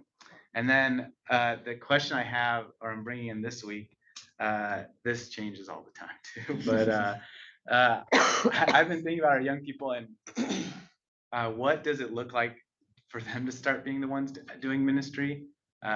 There's a lot of talk about like caring for young people and caring for the church, and I think as pastors, I'm always doing that, but I'm almost at a point where I'm like, okay, I've cared for you for so I've just been catering to needs, and I feel like the needs have grown or grown more specific, where I'm like, okay, I can't cater to everyone. I need now people to start stepping up and doing the caring as well.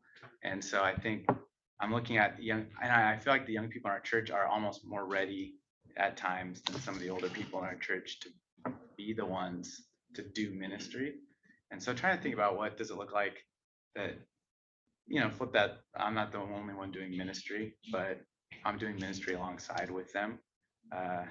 And hopefully that goes to the whole church, but specifically to the young people, that I'm not just creating something, that they're receiving something, that trying to create like no, we're doing something together, but still having that kind of role where I'm leading them as well is a tension I'm kind of facing. So yeah. So that's it. I'll keep it in this corner. I'm Matt from London, Ontario, Canada. So just a little bit outside of Toronto. And I work in a non-denominational community Bible church there in a pastor and family ministries role. So it's one of those and positions because it kind of covers a wide swath of everybody in one way or another. And I think as far as needs coming out of ministry right now, I've heard, care and I think there's positivity and encouragement. I've noticed on our church staff with our volunteers. Last year I can distinctly remember in the fall, we opened last fall in September was the first time in I think 18 months that we moved back to in-person services and programming. Pretty much it had been exclusively online previous to that. And I remember looking at the staff and saying, this is probably going to be one of the harder years of ministry as people re-enter into this orbit of being together. And we were dealing with things with like room capacity limits and lack of volunteers because our teams weren't all wanting to come back yet at that time. We never before in ministry had we had to have people sign up their kids for a class. And if the class was full, we had to say, you're welcome to bring your kid into service, but we can't open up another room. And, there's a lot of difficult tensions that the staff dealt with and anxiety and was huge. And so I spent so much time the past year just talking through people saying, it's going to be okay. Let's persevere. Let's stay positive. And then this past summer and then into this past fall, we've said we're here, we've made it, but we still need to press on in this positivity. I think there's so many questions people are asking and they tend to be framed in the fear and in the negative or what's happening, where are we going? So the other need outside of the positivity is I think is a vision for remembering God's grander kingdom purpose in this and not just our own institutionalized or comfortable areas in which we do our faith. I think there's an incredible opportunity though coming into this season to say, how is our faith impacting our lives differently and how are we living it out differently than ever before? So I think there's opportunity there, but I think we get comfortable, fall back in our set ways of thinking and understanding. And so I think in my leadership, it's the positivity, but it's and even for my own self, wanting to push into some of these new ways of understanding and expressing our faith through our ministries, but in a very practical way. So those are some of the, I think, needs that are surrounding leadership. We're also going through a little bit of a leadership transition. We're moving to a co-leadership model. We lost our executive lead pastor over the pandemic, and I'm on what's called a senior leadership team. So we've just kind of started to just catch all. So we were a senior leadership team of 5, and now we're down to 3, and then 1 is retiring. So we're quickly going to become 2, and there's a possibility I might be stepping into one of the co-lead roles, but that's part of an ongoing process. So that's something that I'm praying about. But that's interesting as well. It's a completely new kind of leadership structure at the church.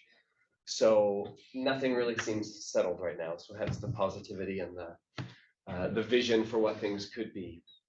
I think one of the ministry questions that I'm bringing in is a question of leadership and how this involves young people. We've had some staffing changes and put out some job postings, but there's not a lot of people looking to get into ministry right now. There's not a lot of young people looking to get into ministry right now. And I don't know. I fear for that, and I wonder what that means. So how can we as a church be engaging maybe some of it is mentoring / coaching / identifying and encouraging the next generation to step into leadership and catch a vision of what the church can be and do in our world. So yeah, I don't know where I'm necessarily ended on that, but I think there's a big gap that already exists, but I think it's only widening. So I wonder how we can address that. Thank you.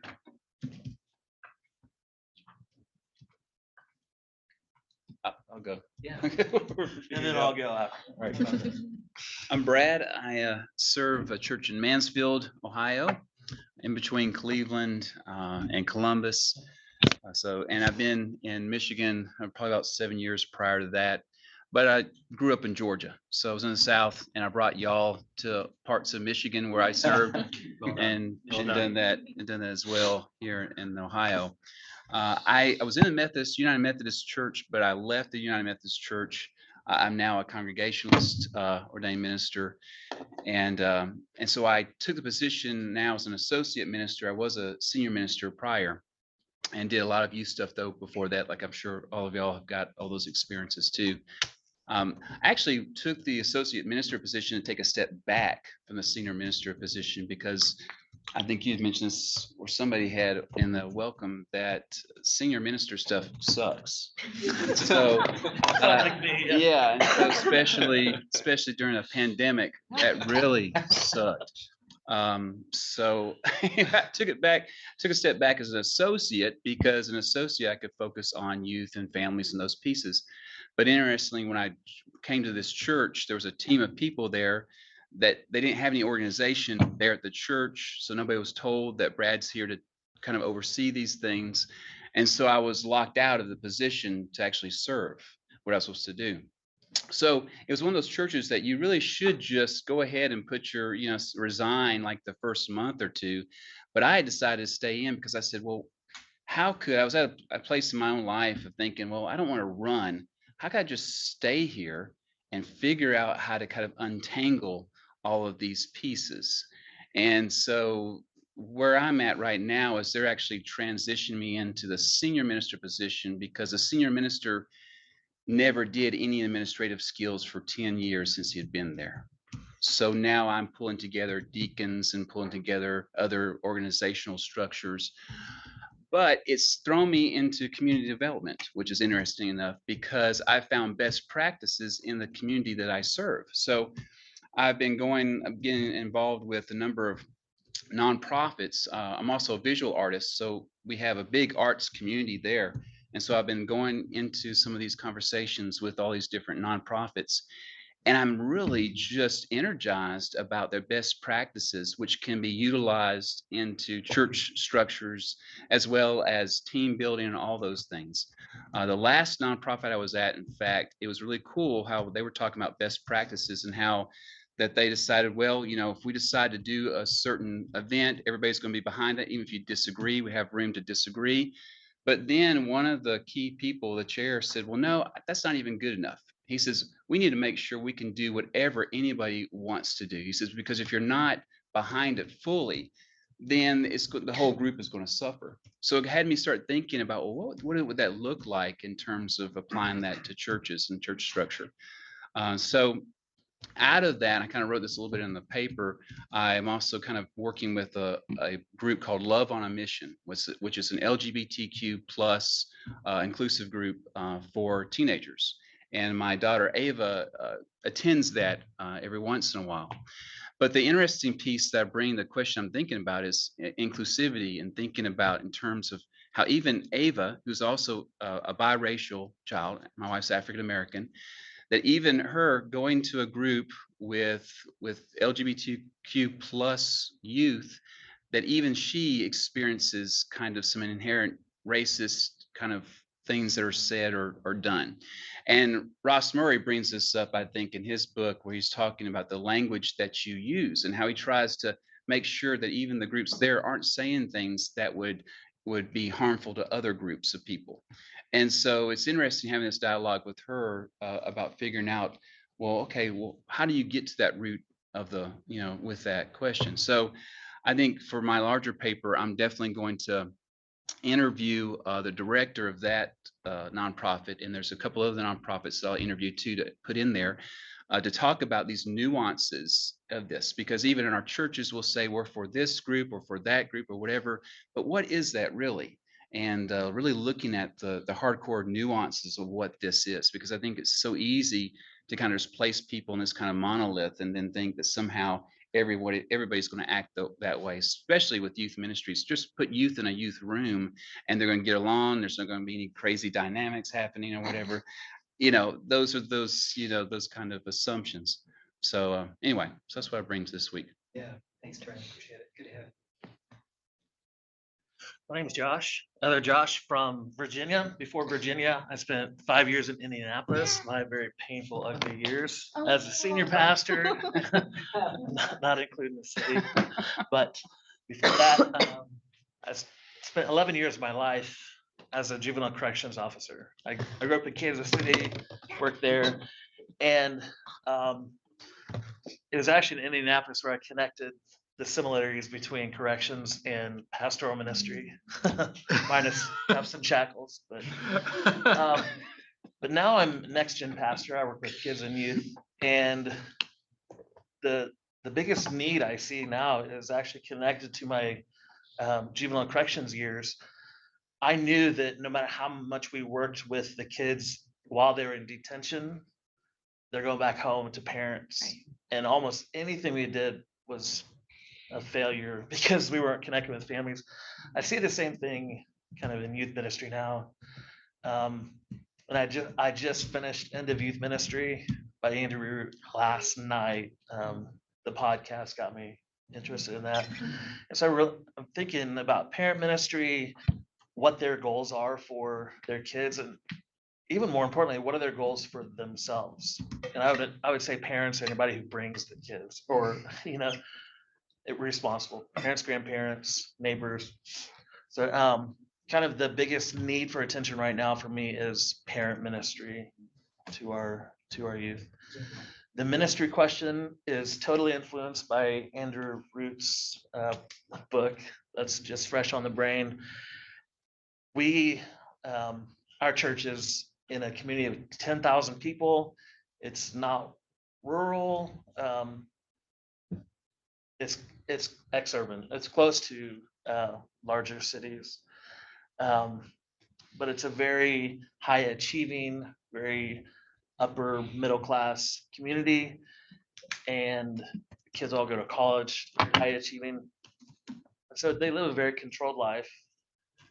I'm thinking about that frame. What does their frame look like? Are they open take or closed spin? And my question that I'm bringing in this week, the number one question is, how do we blow open that frame? And is it the stories that Root talks about, practices, and then even a dive deeper into that question, how do you blow open that frame, is what is the frame for our kids particularly? Fully half of our kids, of our youth, have some sort of intellectual disability or autism level 1. And there have been some studies in the past that I question because they're really small sample sizes, but they show that those with autism have a higher incidence of being atheist or agnostic than the general population. My 15-year-old was just diagnosed a year ago. So it's both on a personal side and a professional side, like looking into that. It's like, okay, do they have what's their frame? Yeah. Is it different than others? And then no matter who it is, how do we blow open that frame? Awesome. Thanks, Josh. Thanks. Are you a Chiefs fan? I'm a Fairweather Chiefs fan because she just asked if they're doing well. Yes. Okay, so this year. Yeah. For most of them. Yeah, pretty much the last 5 years. Yeah. Yeah. I'm Amanda, and I'm a Presbyterian minister in the first northern suburb outside of Chicago. I am a minister for children and youth, among other added responsibilities get tossed in on top. And I totally resonate with, thank you, Jeremy, and you, and Grace, where you're at. I came to my church almost 5 years ago. It's a 150-year-old plus church. In 2006, it was over 1,500 members. It's now, for being generous, maybe 500 members. I've tried the path of being nice and gently push them towards reality. And my patience has worn out. And so we are going to be forming a task force whose job over 6 months, it will have a cross section of the congregation, and their job is to discern the vision and the future of children, youth, and young adult ministry in the congregation, because we are headed towards a cliff. And they either need to decide to be a church for the older people, which is fine, or they need to figure out what it means to be a church that has youth a part of their congregation.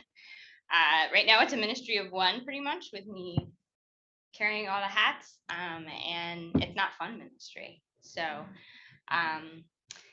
yeah, that's kind of. And then Dane, I just really resonate with you. I'm also discerning my sense of call, and is my call to this place or something else? And many of the things that I've been looking at context-wise are not, youth ministry is not financially viable for a particular church in a particular area. I see presbyteries that are advertising, this church needs a 10-hour person and this church needs a 10-hour person, and I laugh. And then I think about how I would love to serve all of those churches, but church in general, in my case, the institution of the Presbyterian Church doesn't seem to have the creativity to see that vision and see how you could change roles.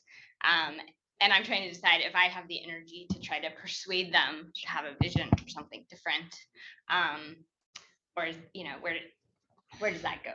So yeah, and then a huge question for me is, which I resonated with so many of your guys' comments, is I feel like it's kind of, the programmatic church is dead or very much dying.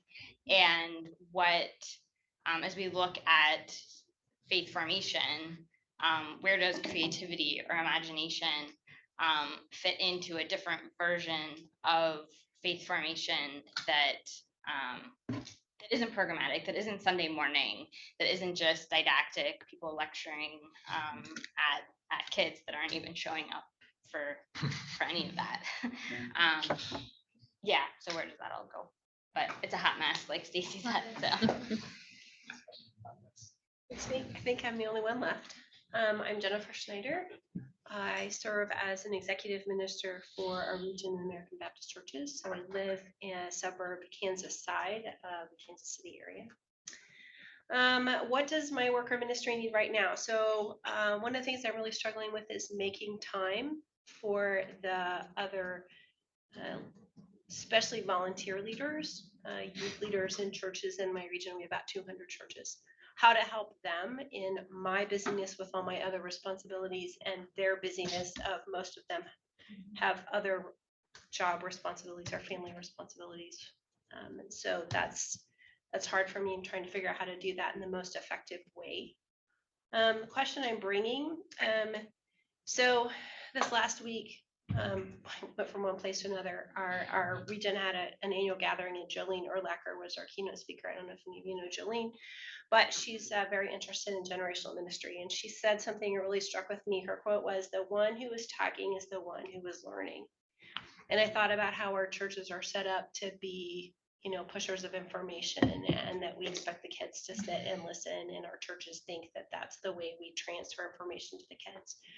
And how do we change that whole mindset? How do I help encourage churches to stop and say, how do we let them talk and us listen instead? And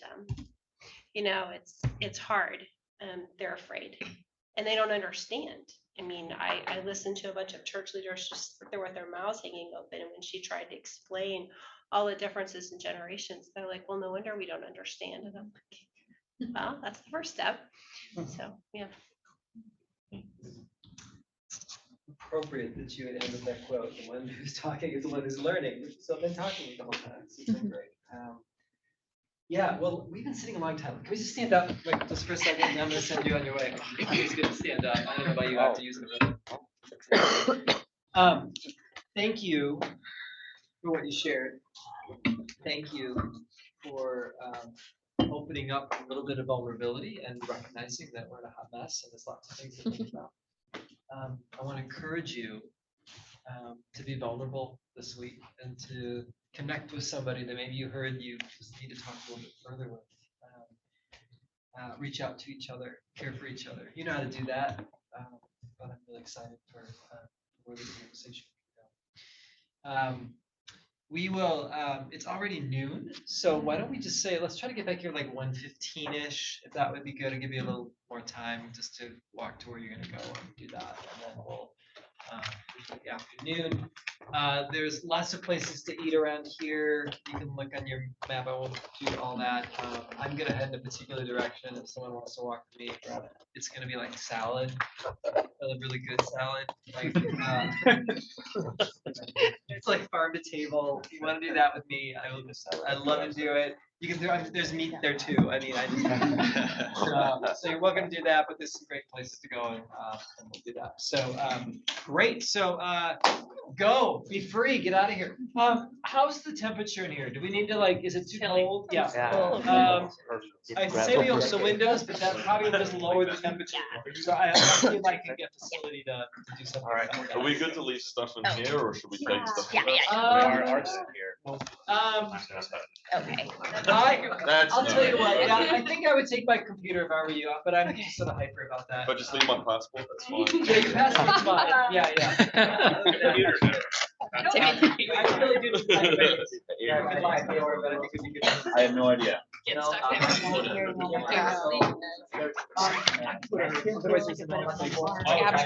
Subscribe for this morning, or did you stay? Well, because we said.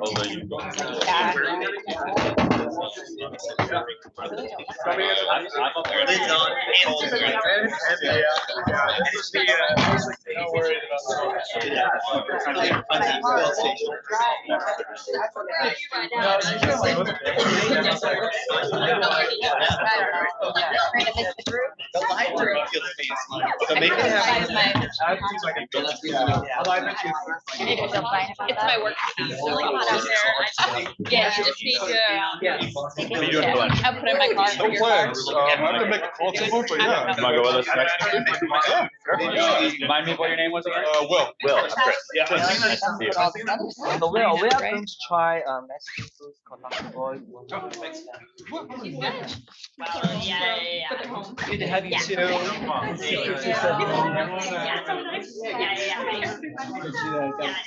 The game last night. Yeah. I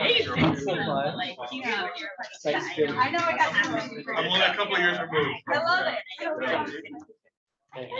Stacey, we're all standing here because everyone wants to follow you apparently. No, thanks. Oh, we're doing the Midwest. I nights. know, Is that right? what Yeah, we're you're thinking about that. This is probably gonna be Salad? Will's not so keen. I didn't recognize you on the other side of the room. They were without Star Trek background. Oh, yeah. Yeah, I don't want to show you.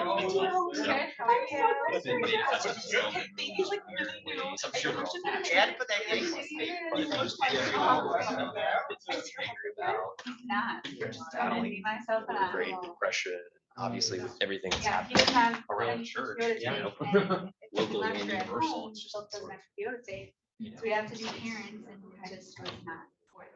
What do you need? Are you need help taking that down? We're good. I'm just gonna hang out Gonna here. hang out here? We're gonna feed her a little bit. Okay, are you nursing or? Yes. Yep, I do have pumps and do bottle feeding too. I had to do it all. Get it all, do it all, so. Do you want me to bring you anything? Do you want a coffee? Do you want? Okay. Okay. Thank you. Well, we'll work it out so you don't have to sit by yourself all the time, but. I'm so glad you made it. Yay. I know it's hard. No, I was it's thinking back to good. last year, I was like, that was brutal. I know, but. I had my husband here, so. Yeah. Okay, seriously, text us if you need anything. Will do, Like, thanks. Figure it out. Yep, I'm proud of you. Okay. You're crushing it. Yes. You're crushing it. All right, we'll see you in a little bit. Sounds good. Where'd they go? I don't know.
Here's 10 things you can do.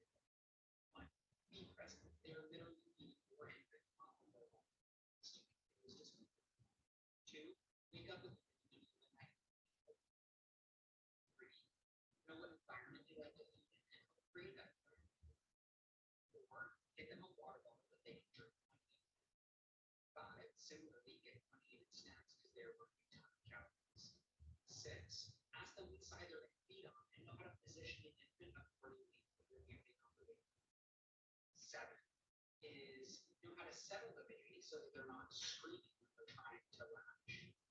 Eight, if you have another kid, distract that kid so that they're not interacting with you. Nine is how long milk can stay out for, out of the fridge for. And 10 is if you're freezing milk, organize the freezer so that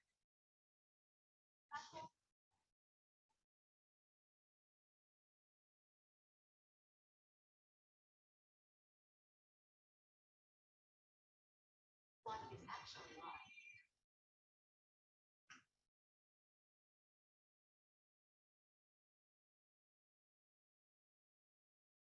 Numbering my bills so I can remember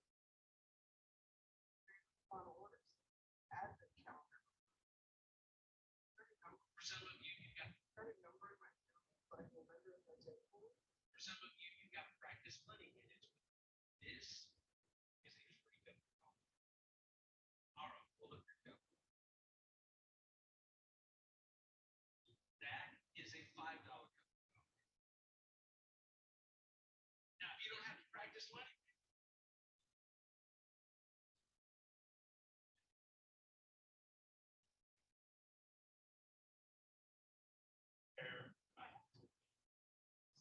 days with these wages where I've got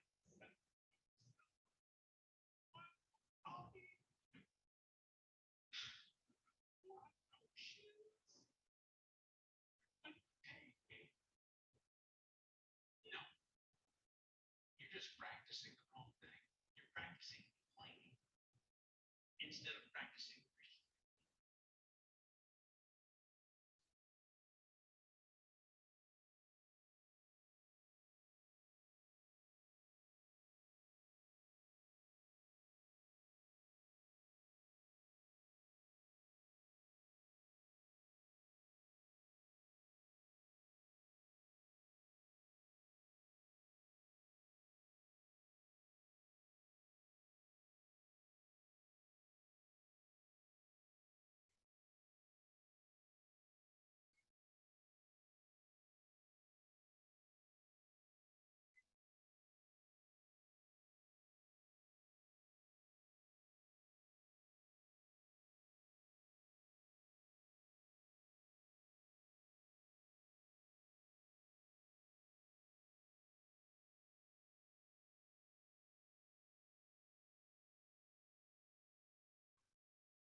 We have started a tradition with my daughter at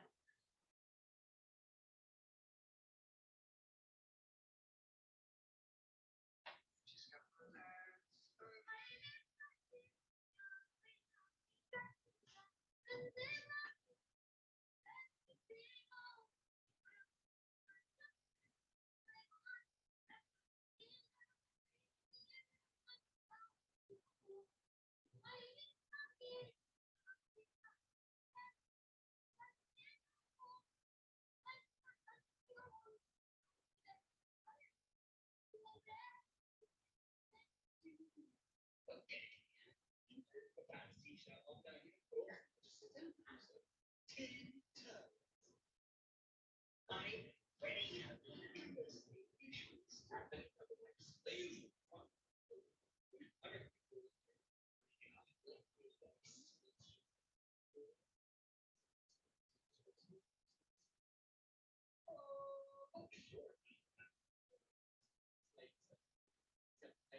What's a line from a TV show that just cracks you up every single time?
Useless, even when bewitched.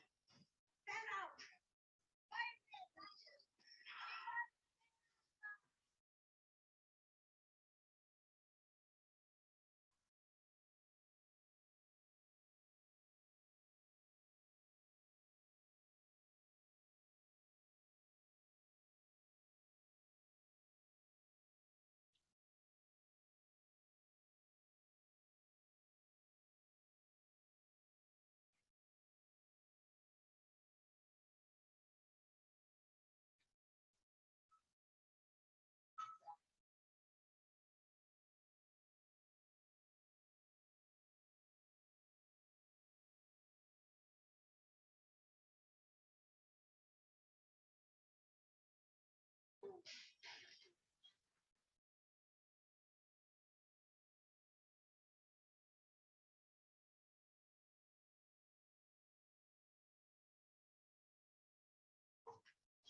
Ma'am,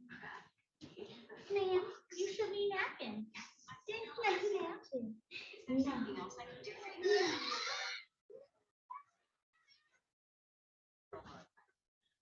What are we doing?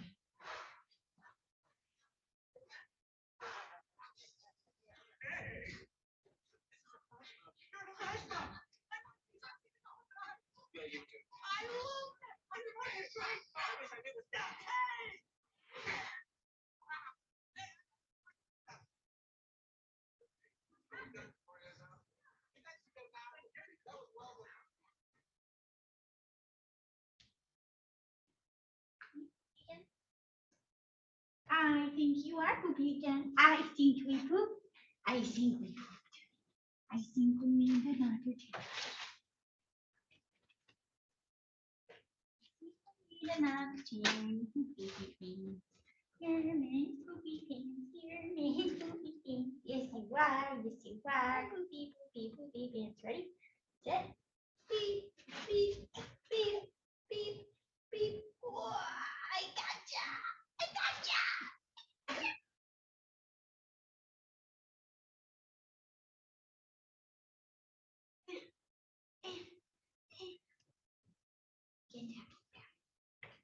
Get that food now.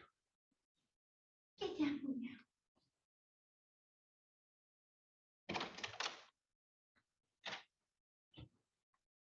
Hello. Hello. Hello. Oh. Warm outside. It's about cold when it's 90 degrees out. Yeah. Oh, refresh.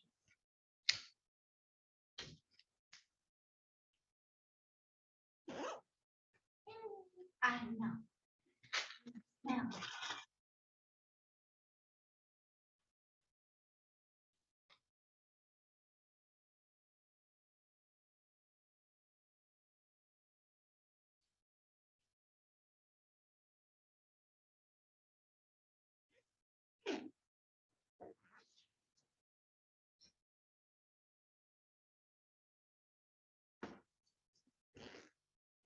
How many kids do you have?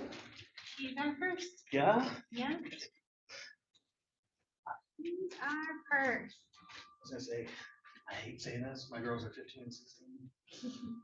I don't miss diaper days. That is a fair thing. Well, with both of our girls, my wife had, she had bed rest, so I got to do it all. So it wasn't that I hated it, it just That it was your job. life changing when they moved into, wow, they didn't ever move to pull-ups. Whenever they were potty trained, but then when they could actually do everything themselves. Yeah. Did Much better. you do that? Did you do that?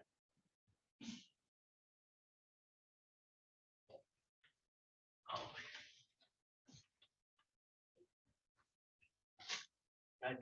I do miss them being younger, just not that, not that part of it. Not that young. Yeah. I did get out of a lot of diaper changes. 'Cause back then, it was 07, around there. A lot of the male restrooms didn't have Didn't diaper have them. changing tables. They still surprisingly don't. Yeah, I'm like shocked at a lot of. yeah. But then I was just lying because we're sorry, there's no changing table.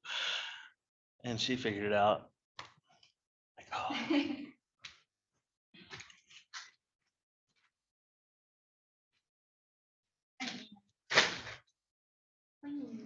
Did you get to go to lunch? No, I actually brought some Oh. granolas and snacks for our dinner lunch. Did you head up? Subway, yeah. I just took up my own. So I'm Josh, Kelsey. Remind me where you are located. Virginia. 3 hours of DC, like 3 hours south of DC, and an hour from the coast. Okay. The roads and the alleyways and invite the Near Virginia Beach. blind, Smithfield, the- exactly. the crippled, and invite them in and how Jesus, Leftovers. in his resurrected body had all of his his wounds and stuff like that. Just looking at some of these passages from that lens, I was like, oh my gosh, this is blowing my mind. It hit me after her experience. It still hits me when I'm preaching, thinking about, okay, if I'm talking about Jesus doing a miracle. Yeah, totally. How am I, like, how am I doing this? Yeah. When I'm still dealing with somebody that can't walk and that can't see and can't. Yeah. Yeah, some of the, stuff that they were saying of, she's 2 months old. Sometimes the story of someone with a disability in the church that's shared is only the person that was healed. Yeah. Right. That's the testimony. But then if you're never healed, you feel like you're never, like your story's not worth sharing, or you're not able to be in leadership. And a lot of what Lamar is trying to do is help people with disability What is empower leadership so that the church, they can help the church understand. Good to meet in person. Yeah. Oh, so apply. Yeah. I don't know if you've seen it, but Father Stu. The Netflix. That's pretty powerful. I think I watched the commercial for it, but didn't actually watch the. Well, it's just cool that they He was a they boxer, were, right? Yeah, they weren't even going to ordain him because of his disability I didn't realize. stuff, but they finally did. The church did. I'm gonna need to watch it. So, yeah. Well, he had like a muscular dystrophy type of thing. So it was that kind of thing. And just well, it was MS. It was MS. And so it got progressively worse. Right. And like right now, and it's then, so. But he was just, he was just brash, rough. I slept on the way. Rough guy, but then made such an impact. Yeah. So it was cool. We're at church. We're going through the Gospel of Mark, preaching through Mark right now, and I was given passage to teach on the healing of the blind man. It was referenced a lot in the motivation books that we read. The double healing, like where he's healed, but he sees men like and then Jesus touches him again. So that was the passage I was given to teach on. But I really kind of taught it like how Jesus interacts with people. He walks the person to a private place outside of the village and just and so in that, and I mentioned some of the work from Lamar and some Cool. So I will get and I was like, hey, if anyone would like to talk more about what disability ministry can look like in your church, hit me up. Let me know. I had a number of people reach out to me. And I mean, orthopedic people, educators, psychologists. I'm trying to think of some of the other positions, but and so we gathered together. And we're like, just started thinking, what is it? And I gave you one of those. It's like a picture. It's kind of like Chipotle, but with salads. When I get back from sabbatical, we're gonna be talking about how to start getting a disability going to church. Which before we get going. But have never thought about that. Well, this is the thing. I would have never thought about like just. But I had a That is an order. How many people rolled up in one side? I didn't even realize it was like outside of that. Like going to doctor's appointments, taking her everything in the chair. It was pretty heavy. Colorado. And I'm like, this is that lovely way. Is that what that was? Oh yeah. 25. So it was like for a whole year. And Colorado River is very, a lot of shots. It was good. As I said, I was holding it in my hand, and I'm like, the weight that I feel in my hands is another in my gut. Even with California, I've had many improvements and California. Just everything. Or another place that they went on people with disabilities out. Totally. So when the ADA, American Disability Act, was launched in the 90s, I think, churches were exempt. We have coastal. So every public and private sector had to build ramps and elevators and all that stuff. And churches were exempt from it. And so, 20, 30 years later, if someone that has a physical disability wants to go into a church, they're like, oh, they may not have a ramp, or wait for me to get downstairs. And so churches have really lagged behind. Oh, yeah. In creating So how, when we, space, and making it accessible to right, well, and I've noticed that even like older members, right? We have don't utilize, like, we have elevators and stuff. That's And not they don't enough. utilize it because they don't want to do that. How far away? They'll. Why not? Yeah. They'll go through all these homes, they live downtown. And I'm going, what else is there, right? That's somehow, well, not as bad as that person. Yeah. Yeah, and I Which, also, in and of itself, that shame or that stigma caused them to like how they put their own self-identity, That one day, self-worth, but also their need to be empowered. Yeah, 2 hours is tight, but Another thing that, as I've listened to some of these podcasts and some of these theological thinkers and pastors versus disabled people, is the different kinds of disability.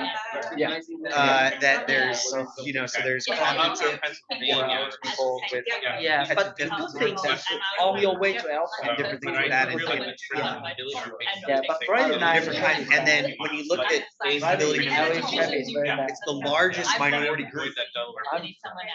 It's a huge amount of people, and they are, as far as the but you know what? Your flight 9 p.m. in the afternoon. people do, because a a lot of disabled people are not going to church, and so we're not reaching a huge demographic of people. Oh, yeah. And so it's just, Well, yeah, like I said, when you include the invisible and visible disabilities, you just That's a great question. and they're saying how some are permanently disabled, and then some are just temporarily disabled, right? And so it really affects. Yeah, so the traffic is good, 30 minutes. Yeah, so I was thinking. But it really depends on the traffic, yeah. Well, really that's it. open up my head. You That maybe it's the whole spend piece of 45 what minutes. That's does it mean to be made in the image of God? It's just that, it's just, well, that's a heavy. Hollywood, That's a heavy. the stars, and the stars, right? What would it look like for a disabled person to be, to be an elder?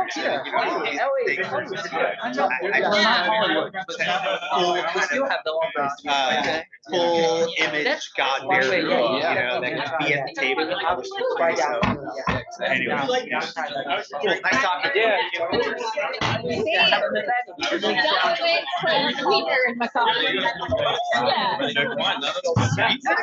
I would say it says briefly. 1 hour depends on traffic. Friday afternoon. That's the bad first traffic. That's the kind of sorry about that. Not that I'm observing anybody's time. Yeah, just looked a little brighter than. Everyone's like, I've got like It was warm out there. Yeah. We went to a Mexican restaurant. It's called Lucky Boy. Great. You're local. I'm living on campus. You live on campus. I'm living number one. So because this is my third program, so I stay here for a while. I got my MD application. MD application. So this is my third. What's the next one? I think this is the end of my journey. You sure? I'm sure. Enough for school. Will you stay in LA? Yeah, because right now I'm already serving local church here in Southern California. Generally more. Yeah. You can taste the difference. Where's home food? I come from China. You from China? Okay. Yeah. There's one called Planet. What part of China? South of China, so close to Hong Kong. My own family here. I'm here with my wife and my three kids. My old son is going to college, so I have 2 daughters. One is in high school. The youngest one is still kindergarten. Where's he going? I was the one who was oh, this one? He's going to a college also in Pepperdine. So he might go. It's a very good school. Yeah, it's Christian school. Good reputation. Yeah, actually, we have a lot of faculty also have affiliation with Habitat. All right. How do you like the food? It was good. Yeah, I had to go for the burger. I know it was Mexican. I know, that's weird. Yeah, I feel like once I get to the point where I've had people say to me, I need to take this all in the cup. Did you ask like anything else? From the hotel this morning. My staff. Here's the other thing I can. That's what I'm wondering. I could go online and look at a coffee shop and photo of it. And I can tell you like stuff. Just in case I didn't know you have. Can you do some more things? Okay, yes, but I will say, I also think church homes are more deceiving in social media. It's more deceiving than a coffee shop. Okay, gotcha. I think it's just way Great. But yeah, there's. So I got it. What do I do? I love their like our kids. I'm like, I don't want. Who's your kids? Yeah. It's something to maintain. Like, my family? Yeah, my wife's shopping. My oldest son Johnson.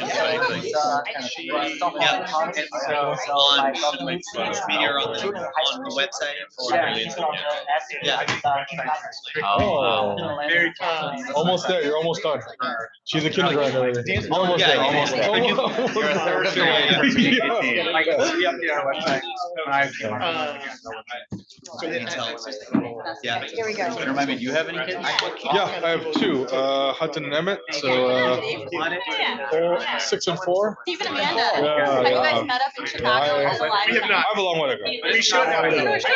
It's been like a really fun and difficult stage. Yeah, like I'm really enjoying that opposed to diaper and wake up in the middle of the night stage. But different set of challenges. Oh, yeah. And, Is that Gary? my wife has kind of been grieving our younger one, Emmett. He's not that sweet baby anymore. But it's like halfway. It's Opinionated, he like, I've only lived there a few years. That's a hard adjustment. resist. Oh yeah. She's like, oh, I'm never I know gonna that Gary and get he has a place and people dance. They'll come around at 25. I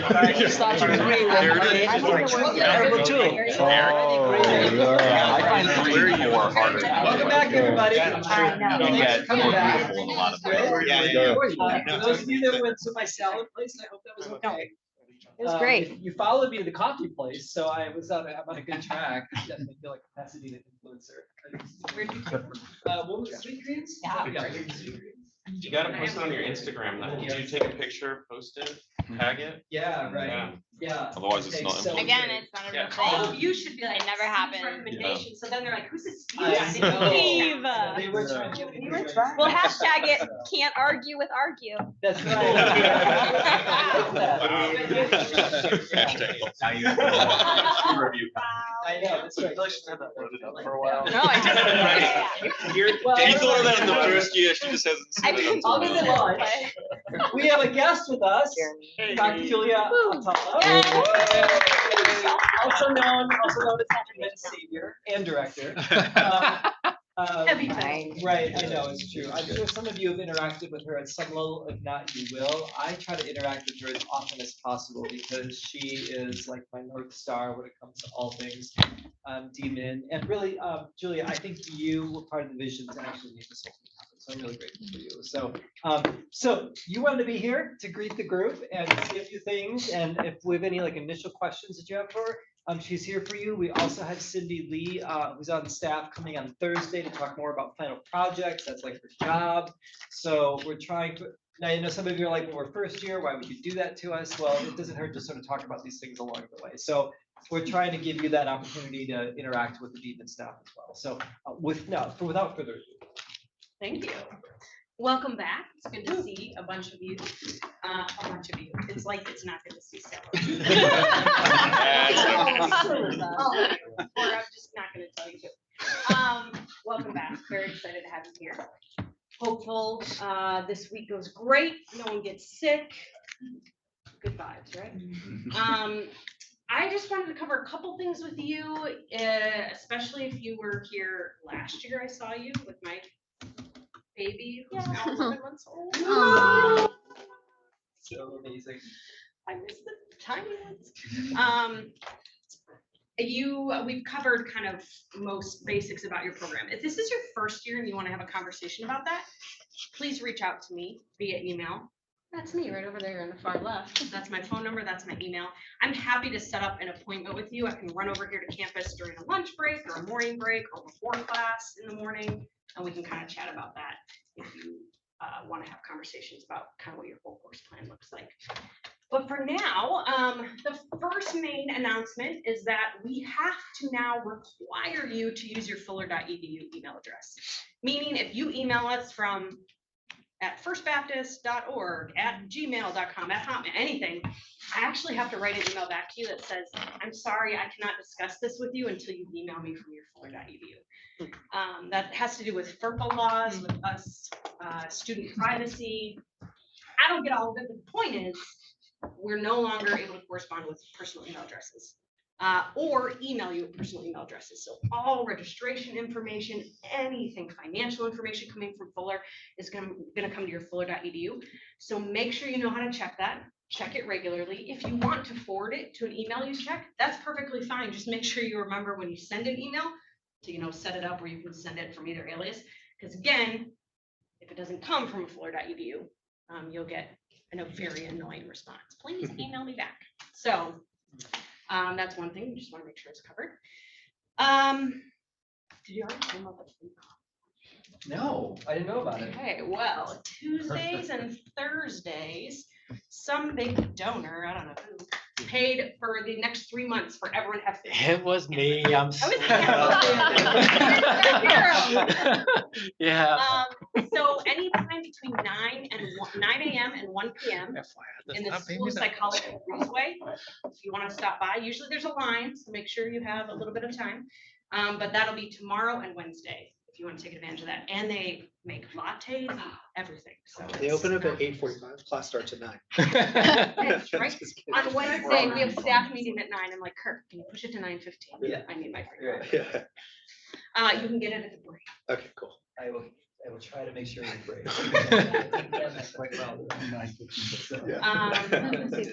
Yes, it's very exciting. Help yourself to free coffee. And I think those, one other thing is very exciting. We rehired, some of you interacted with Kaylee Spicer, who left us a few months ago, and we have now rehired a new advisor. Her name is Lauren Bornique. Sadly, she had a meeting. She couldn't be here today, but she's wonderful. So you will start hearing from her more. And if you have any questions, feel free to first direct them to me still, since you've been corresponding with me. And if it's appropriate to send it off to Lauren, I will. Otherwise, none of you will be left in the lurch in between advisors. I'm happy to support you. And then the doctoral project that's coming up for most of you. I'm happy to answer a few preliminary questions if you have some that can't wait. But let me just tell you, if it can wait, Cindy is way smarter than me. So on Thursday, when you meet with Cindy Lee, she's gonna, in some ways, raise your anxiety, but in a lot of ways, lower it. So she's wonderful and will really be a wealth of information. So yeah. Do you have any questions at this point about your program, or about parking? I mean, anything, really, throw it at me. Otherwise, I'll let you get back to class. You were so good. Oh. Sorry, it's really specific, but I filled in the form to drop to Yes, the new great. requirements, but I never heard back, and I'm just wondering if I'm in an old program or a new program. You'll be in the new one. That's my Okay. bad I didn't write you back, so I'm Cool. gonna make a note Excellent. to write you back. Because that's important. If I didn't write you back, I also didn't update it in your file. Yeah, so yeah. That is a good thing to check out. Yeah. Okay. All right, I'll make note of that. Anyone else? Also, anyone else that was 60 or 64, know that you can petition down to 48, but I actually need a petition, so if you haven't sent that in yet, or if I ignored you. I took a really long while to think about what I wanted to do. So it was came months later. So.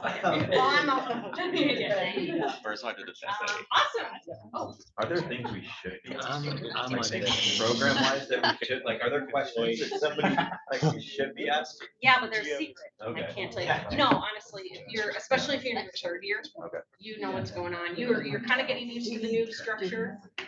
You've registered twice already, you're just gonna have to register a third time in winter.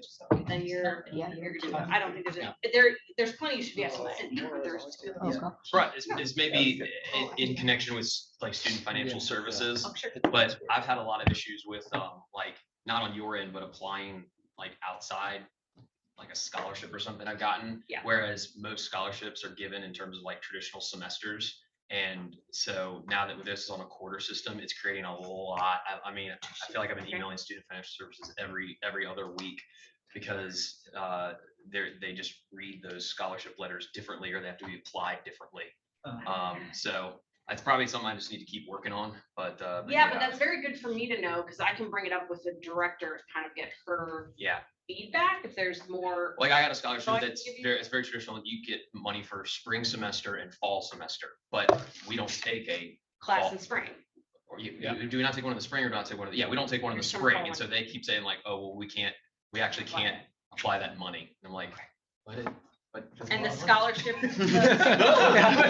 really need that money. The people Yeah. giving you money, it's like a They- big corp that's not It's a gonna big edit their thing. letters. It's one of them CBF North Carolina. And I'll take care of it. Yeah. I'll But, take care of it. Mostly they're like, oh, they have to specifically write, like, oh, you have to write that you're on a quarter system and that all this money can be changed. It'd be a lot easier, probably a lot easier if Fuller just was like, oh, we see that you got a scholarship, we'll apply that money. It would be a lot easier. They It are would be getting a very lot easier. picky, Yeah. because we've been audited recently. Ah. And so, the government is very strict about, that said spring, why did you give it to a student that isn't in the class in spring? So Yeah. that's part of them being difficult, is Yeah. that they're kind of getting yelled at on the I backside understand. about some Okay. things. But if there's any way I can help you, I'm happy to like write a letter to any scholarship committees explaining, hey, we're actually on a quarter system, these are the quarters they're taking classes. Anything like that I can do to help you, but some of those regulations with SFS are kind of unworkable, sadly. Okay. Very sorry, That's fine. Andy's gonna solve all my problems. I can help you with that. I really can. Yeah. For tuition, I know like years 1, 2, and 3, other than the change to the different classes this year, but is there a change in tuition for year 4 with the project class 5, 6? How does No, that great change? question. That it's just 12 units remaining, so you'll have 4 units of a directed study, right? 4 units of a directed study. And then 4 units for DM 710, which is developing the doctoral project proposal. It's a fully online course where we actually take you through developing the outline essentially for your project. That will then be approved and you can start writing. And then DM 706 is your final 4 units, which is the actual writing of your doctoral project. So again, it'll just be a 4, 4, 4. But it'll be basically the same cost as yours 1, 2, and 3 for year 4. Basically, unless they raise tuition Right. slightly, but it will be the same number of units, yes. Okay. But if you go into past DM 706, there's not additional. Not unless you go, no, not even then. No, there's no additional fees. Okay. Well, look at me, so much is changing. There's an optional additional fee, which sounds very weird. You can choose to pay more. You can choose to pay more, right? Here's the fun. If you want to just give me money personally. If you are taking advantage of any federal loans, to say that you're still actively enrolled, you have to be registered for a course. So if you need to be in deferment or continue taking out loans, you then will have to register for a continuation class. That's $250 a quarter. You can do that up to 4 quarters. If you have no loans, no one you need to report to that you're an active student, nothing matters, then that's an option. You do not have to register for that.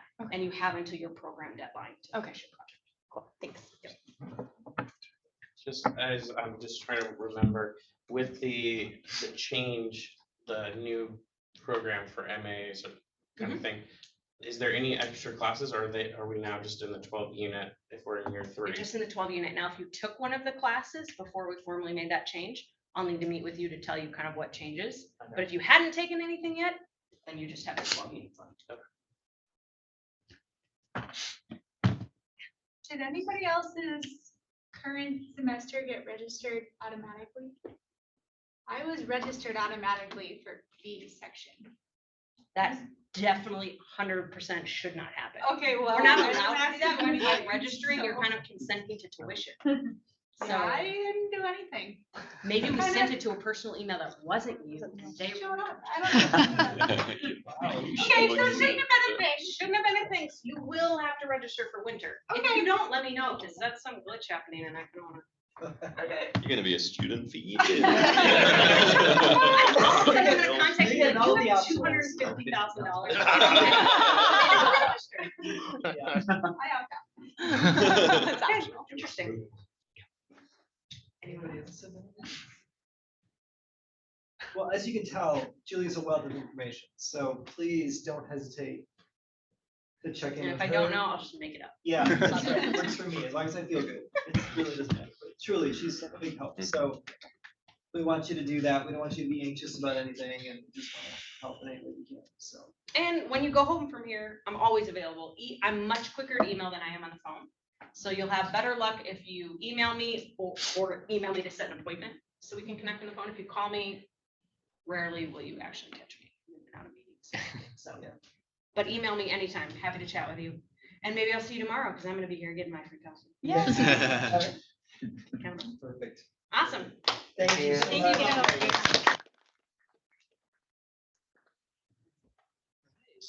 Weird to think like 12 more credits out.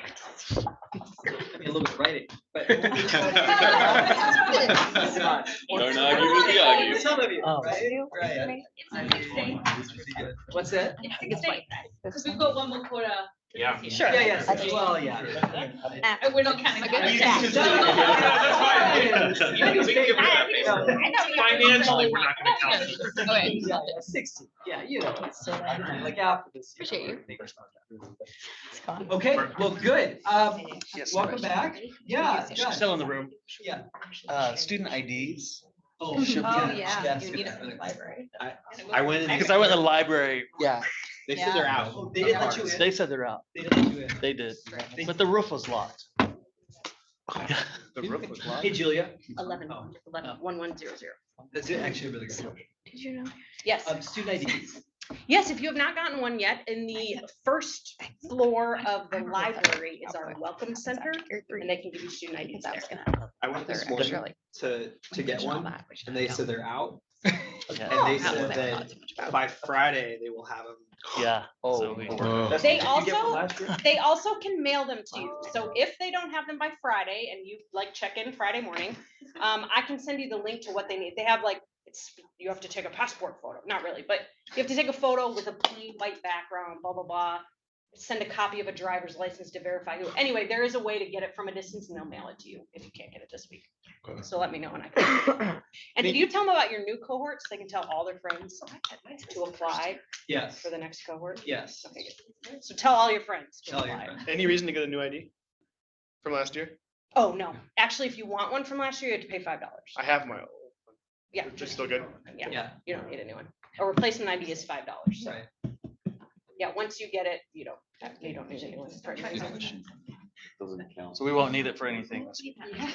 Your ID? You shouldn't. I mean, they require an ID to get in the library, which is ironically where you have to go to get your ID. So I wasn't the genius that did that. But you don't need it for the library online. Yeah. Yeah, that's why we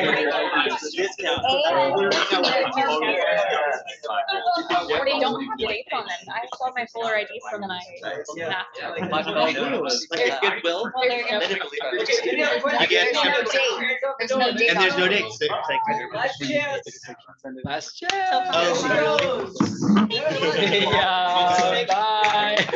If anyone's interested, I found a way to add my student ID to my Apple Wallet. And so I use that to get into like museums and that kind of stuff. Yeah, Lower you cost. So can. if you're interested, in me showing you that, I can show you something. There you go. Here's my phone. Yeah, there you go. Student discounts for Apple products. Good thing. Oh, that's true.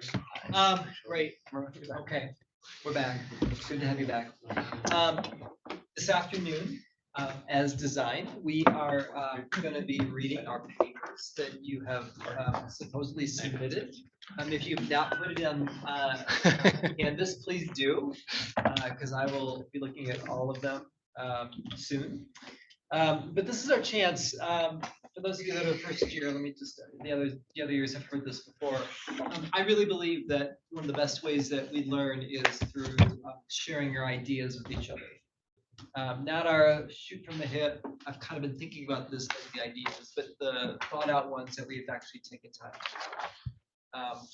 And to present those to our colleagues, because then we can find ways to interact with each other and we can grow in our writing, in our clarity, which is really, really crucial. You may have a great idea, but what it needs is a friend or two to kind of push you to be more clear of what you're actually talking about. Sometimes it evokes new ideas, right? And I'm chewing on a couple of them that you brought up here already. So I want to give you a chance to do that. And so the way we do this format, we'll break it down in groups of 5. Is there are 2 groups. Actually, there's one person and then the rest of the people in your group of 5. You have the reader. The reader reads their paper. They don't apologize for it. They don't feel like, oh, this isn't really great. I don't know. And you read your ideas and you let your voice speak. So you literally just read your paper. That's all you have to do. Like, don't rip it, don't change anything, don't apologize, just truly read what you wrote, okay? It's really a gift that you're giving to the group, and I mean that quite seriously. And listeners, listen, okay? And Funny how that works. like you really are present, you're not checking your phone or can't wait to jump in with what you want to say. It really is a chance for you to listen. And what's key about this exercise is that the reader is in the center of the group, okay? So when you give a response, it's kind of like a clearness committee almost, if you think of Homer or others, where you let the person reading be at the center of the conversation. So after they're done, the rest of the group, if they choose, can offer comments back to them of what they liked about what they heard or the person read, or what they wonder about. It's not about dislike, it's just about like, well, I'm wondering, this didn't seem clear. Can you help me understand that more? Or when you said this, what do you think that means for you, or whatever, what evoked that in you? Reflect back to the reader your reactions and musings to their piece, but the point is to not take the center stage. It's not like Josh reads and I'm like, well, what I wrote in my paper was this. You see what I just did there? I've taken the center and I've made it about me rather than it's still on him. It stays on him. We reflect. The reader gets to take in the feedback. There's no shame. It's just a chance to hear the feedback, because in many ways it helps Josh be more clear in the way he thinks about his ideas and everything else. And we just keep your focus on them. And then when that person's done, we move to the next person and we do it again. So this is just a generative process where we get to talk about the process. I would say that generally, probably each person you're going to take maybe 15 minutes, like for the person to read it is 5, and then maybe 5 to 10 minutes to talk with each other. I mean, that would be the pace. So don't focus on Josh for 30 minutes. He'll be exhausted. And we won't get through everybody, but if those of you that are more time conscious, if you could just sort of think about that, I mean, this will just give us some time to work through that. And, basically, an hour and a half with some break in there or whatever you want to do, but and I said be back, meaning I don't think we need to stay in here. As a matter of fact, it'll be too loud. It'd be better if you just went somewhere on campus. You can go out in the courtyard where we were before. Also, by FYI, there's some lovely areas over there where it's shaded and quite nice that you can go there. If you have IDs, I suppose you can go to the library. If you don't, sorry. So I think that's great. I do think Michael might be joining us. So if He there's is one not. group that wanted to stay in here, he can join in here. He's not gonna He be can't. joining. Okay, all right, For, that's not an issue. for the reading part, but he'll join later. He'll join later. Yeah. Okay, so we don't have to worry about that then. So we can go from there. As far as groups, I'm not going to assign you a group. I think we should just try to shoot for 5 people. I would encourage you to be with people that you're familiar with and maybe some people that you're not. So maybe just try to mix it up a little bit and do that. And if maybe there's a reason you want to meet somebody because you're like, I really loved what you said this morning, and I think it'd be great for us to continue the conversation. I mean, whatever the reason, it's not to exclude anybody, it's only to include, but we have to choose and we have to have a manageable size group. So we'll do that. So it's 1:40 right now. Why don't we shoot to be back here? I'm just going to say 3:15 so you don't feel rushed. Is that right? 1:40, no, that's not right. Is that the middle of the hour? 2:42. In the middle of the hour, yes, he makes fun of that about that. So that's like it's a quarter of the hour. That's not a thing people say. So 3:15, we'll be back here, and that should give us enough time. If you need more time, just take it, but just really attend to each other. Do what you get out and hear what you do. Oh, I have one more thing. Wait, before you go.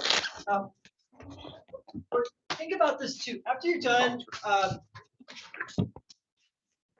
yeah, 3:15, 3:20 is good. After you've done read your papers, I want you to kind of go meta on what you talked about and think about these two things. What common themes did you hear in your papers in the group of 5? And what are the top 2 themes that must be addressed by those who advocate for young people based on what you talked about, okay? So sort of take a meta view and sort of step back and go, what did we hear from each other? What were the common themes? What do you think this means? You know, how is it that we talked about this or whatever? Take some time to do that after you spend time focusing on each other, okay? And then we'll talk about that when we come back. All right, be free, enjoy, pick some people, have a great time. I really want to.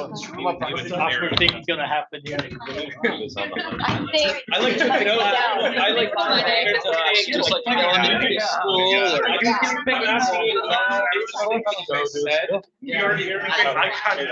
Grab one of it. Yeah, look at this. I think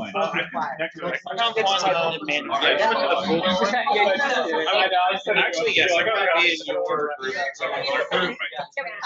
Go to other Folder seminary. Where do you guys want to go? Does anybody need anybody?